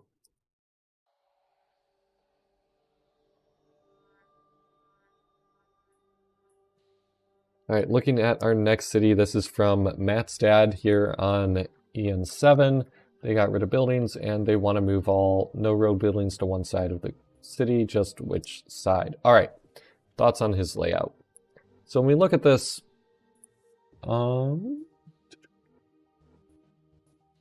if your goal is going, do you have jesters? Okay, so you do have the panda set, but no jesters. That's fine.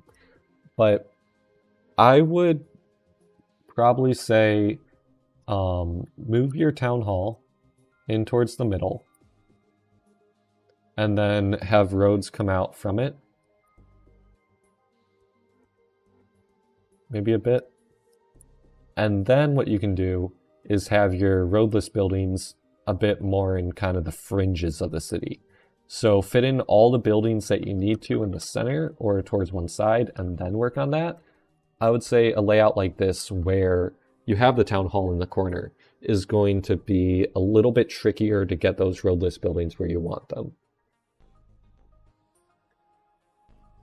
Oh, Iamgambi said he did include screenshots of his goods inventory. Oh, yes, he did. Millions of goods. Millions of goods.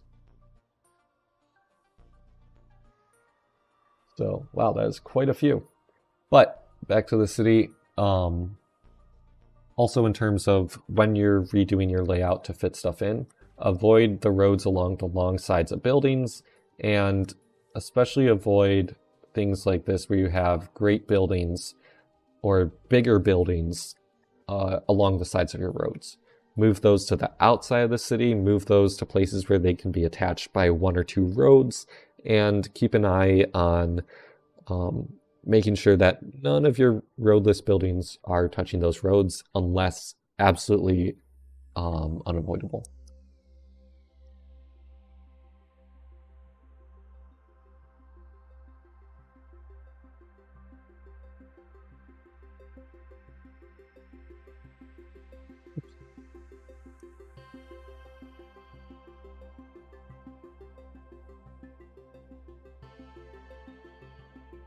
Ooh, I actually really like the next city.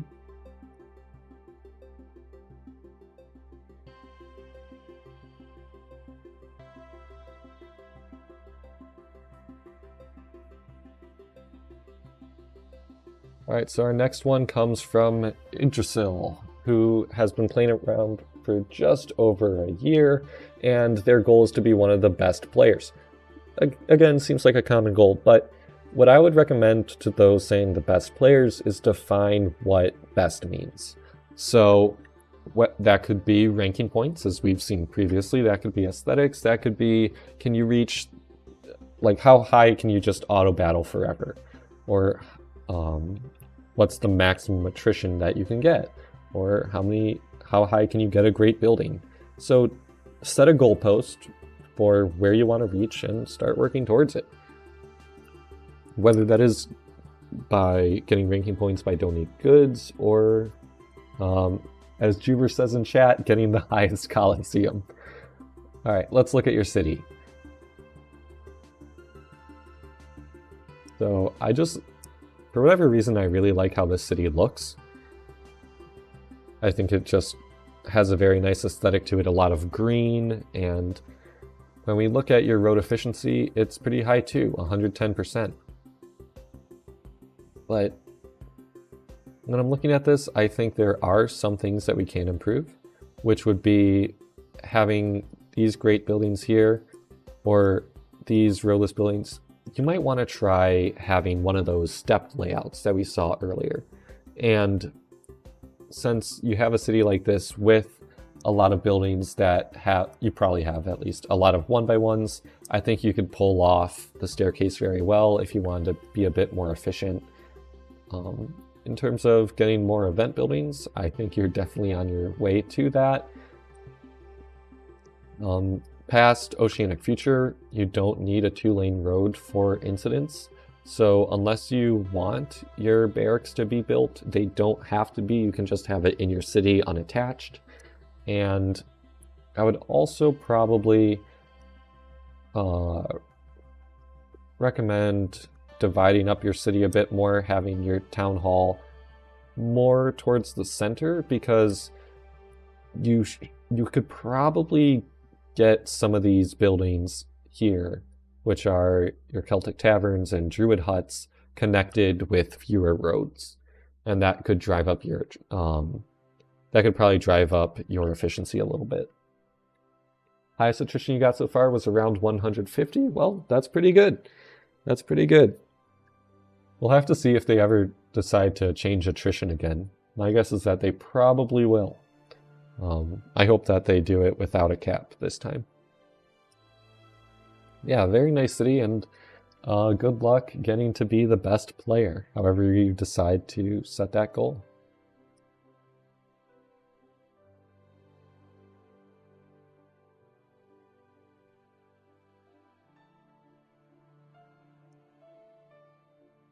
Believe it or not, I have 3 monitors, and I'm already feeling that I need a couple more.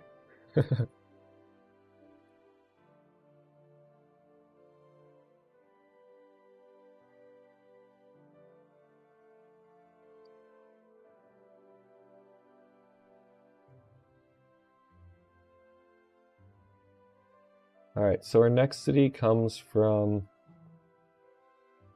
Judbone, who's a free player, who's one of the guild leaders of Alpha Puppies on US 29, and their goals are to get more goods because they need more treasury items, and they want to get a level 130 arc for a 1.9 thread.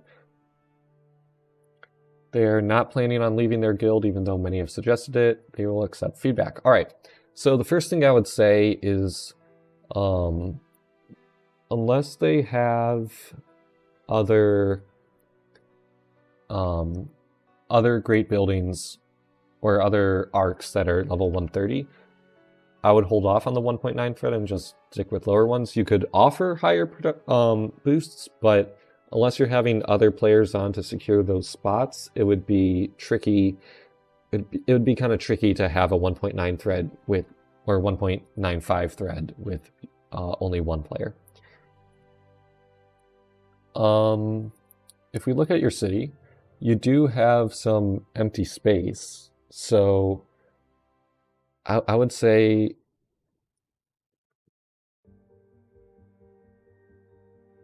never having spent a dime, that's absolutely fine, but start trying to find ways that you can fill up the space here. That's a lot of room to work with, and in terms of efficiency, you can also avoid things like this where you have the roads wrapping around buildings multiple times, and you can definitely add some 1x1 buildings, add some smaller buildings that might need roads, and you can probably cram some more stuff. Oh, you say it's safe for this event? All right. I would also recommend, let's see. You are in the Iron Age, so is there another way to get Masimooo figures of goods? Okay.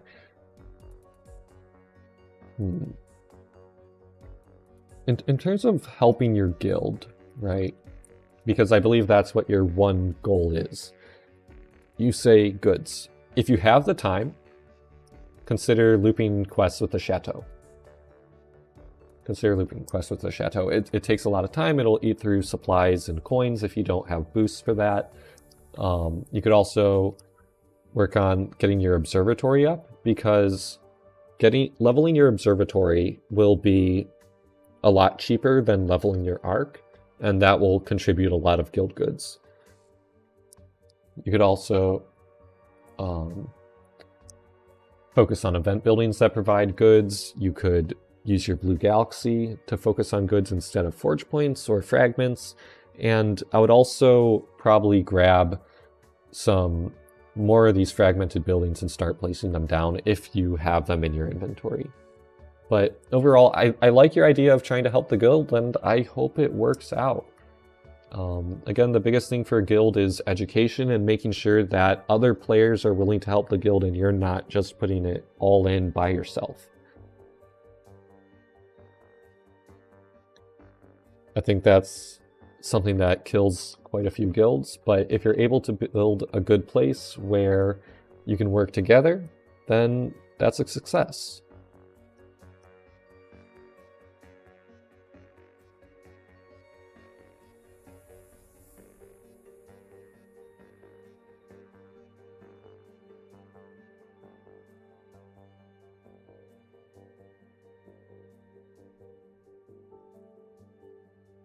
Alright, our next player comes from 4 hours ago, which means we have probably caught up to, where people started posting when the stream started, but I don't know if I'm going to be able to get through everyone. So, this is Hippo, and they play on Netherlands 4. Let's see. They want tips on how to get a higher road efficiency. Alright, well, let's look at it. So I'm going to go to the FOE helper overview, and I would recommend trying to get your town hall more towards the center, because as is, your road is very long and winding, when instead you could probably have a bunch of shorter roads that would connect your buildings a little bit closer to the town hall. That could also allow you to have more road endings, which means that you can place your buildings at the edge of the road sort of like this, but instead of it just being one road, the rest of the road would continue off. And that is a really good place to build more efficiency. So just keep an eye on that, and I would also stay with completing events and doing a great job with your buildings in Guild Battlegrounds. It seems like you're doing really well with that. So the only thing is really just improving your layout just that little bit, and I think you'll do really well.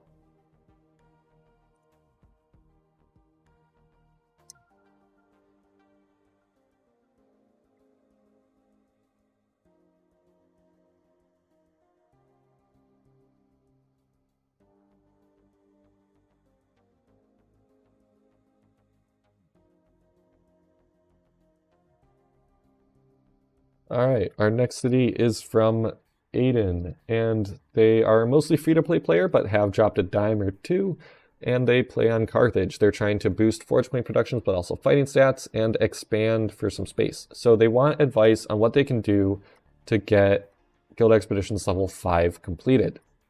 Alright. First thing I'm seeing is that your biggest focus right now needs to be on completing events fully, right? So you have a lot of event buildings in here that might be missing their final level or that are a bit older. So I would really be focusing on those new event buildings that we're seeing come out, like in the summer event, in the event coming up that you can level fully. And those tend to give a lot of red boosts, a lot of blue boosts that you can then use in the guild expeditions. Or if that's still an issue, what you can do is negotiate, but it will cost a lot of goods. So the biggest thing is going to be just switching out your buildings for ones that are stronger, and the easiest way to do that is from events. If you are dropping a diamond, or dropping a couple pennies, then maybe consider buying the event pass and buying some event currency to get into the gold league for events that take a bit more skill, but the summer event one will probably be pretty expensive, so I wouldn't recommend that. Can I do at least 10 more cities? I don't think so, I'm sorry. I'll probably just get through a few more before the end, but definitely not going to be able to make it through them all.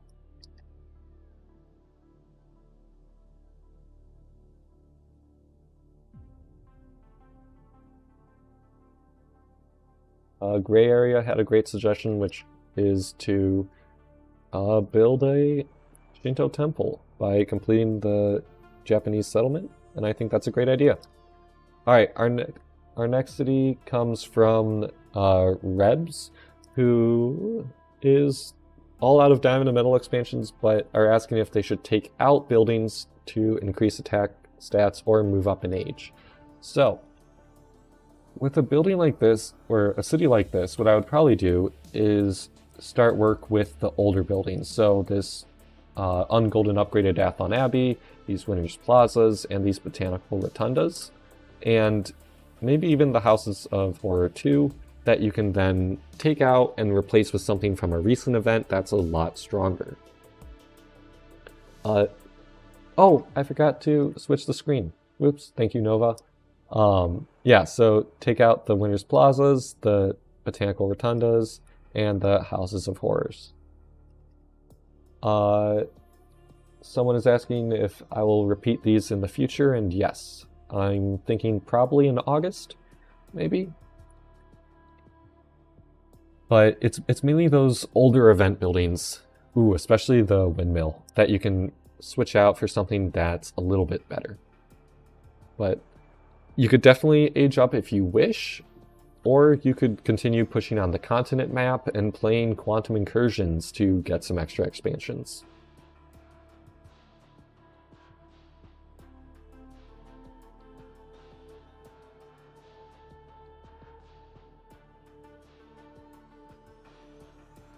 Alright, this city is posted from Tiago with the simple description of review. So, looking at it right away, did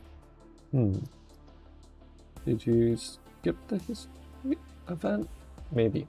So, I think this is a newer player, so I would recommend probably trying to complete events and get your great buildings like your Arc, like your Blue Galaxy leveled further. I'm not sure what levels they are exactly right now, but what you want to do is build a strong base for your city as you then move up.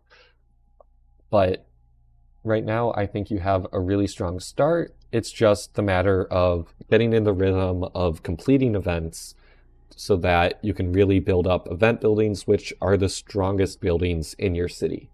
And that's the most important thing for a new player to focus on, is events and being able to complete features like the guild expeditions, guild battlegrounds. And you don't even need to be an experienced player to do well in the Quantum Incursions. So I encourage you to keep playing and keep completing events like you are. And I think you'll have a really strong city in no time, but it's going to take a little bit of time to get there before you can start replacing older tech tree buildings that aren't as efficient.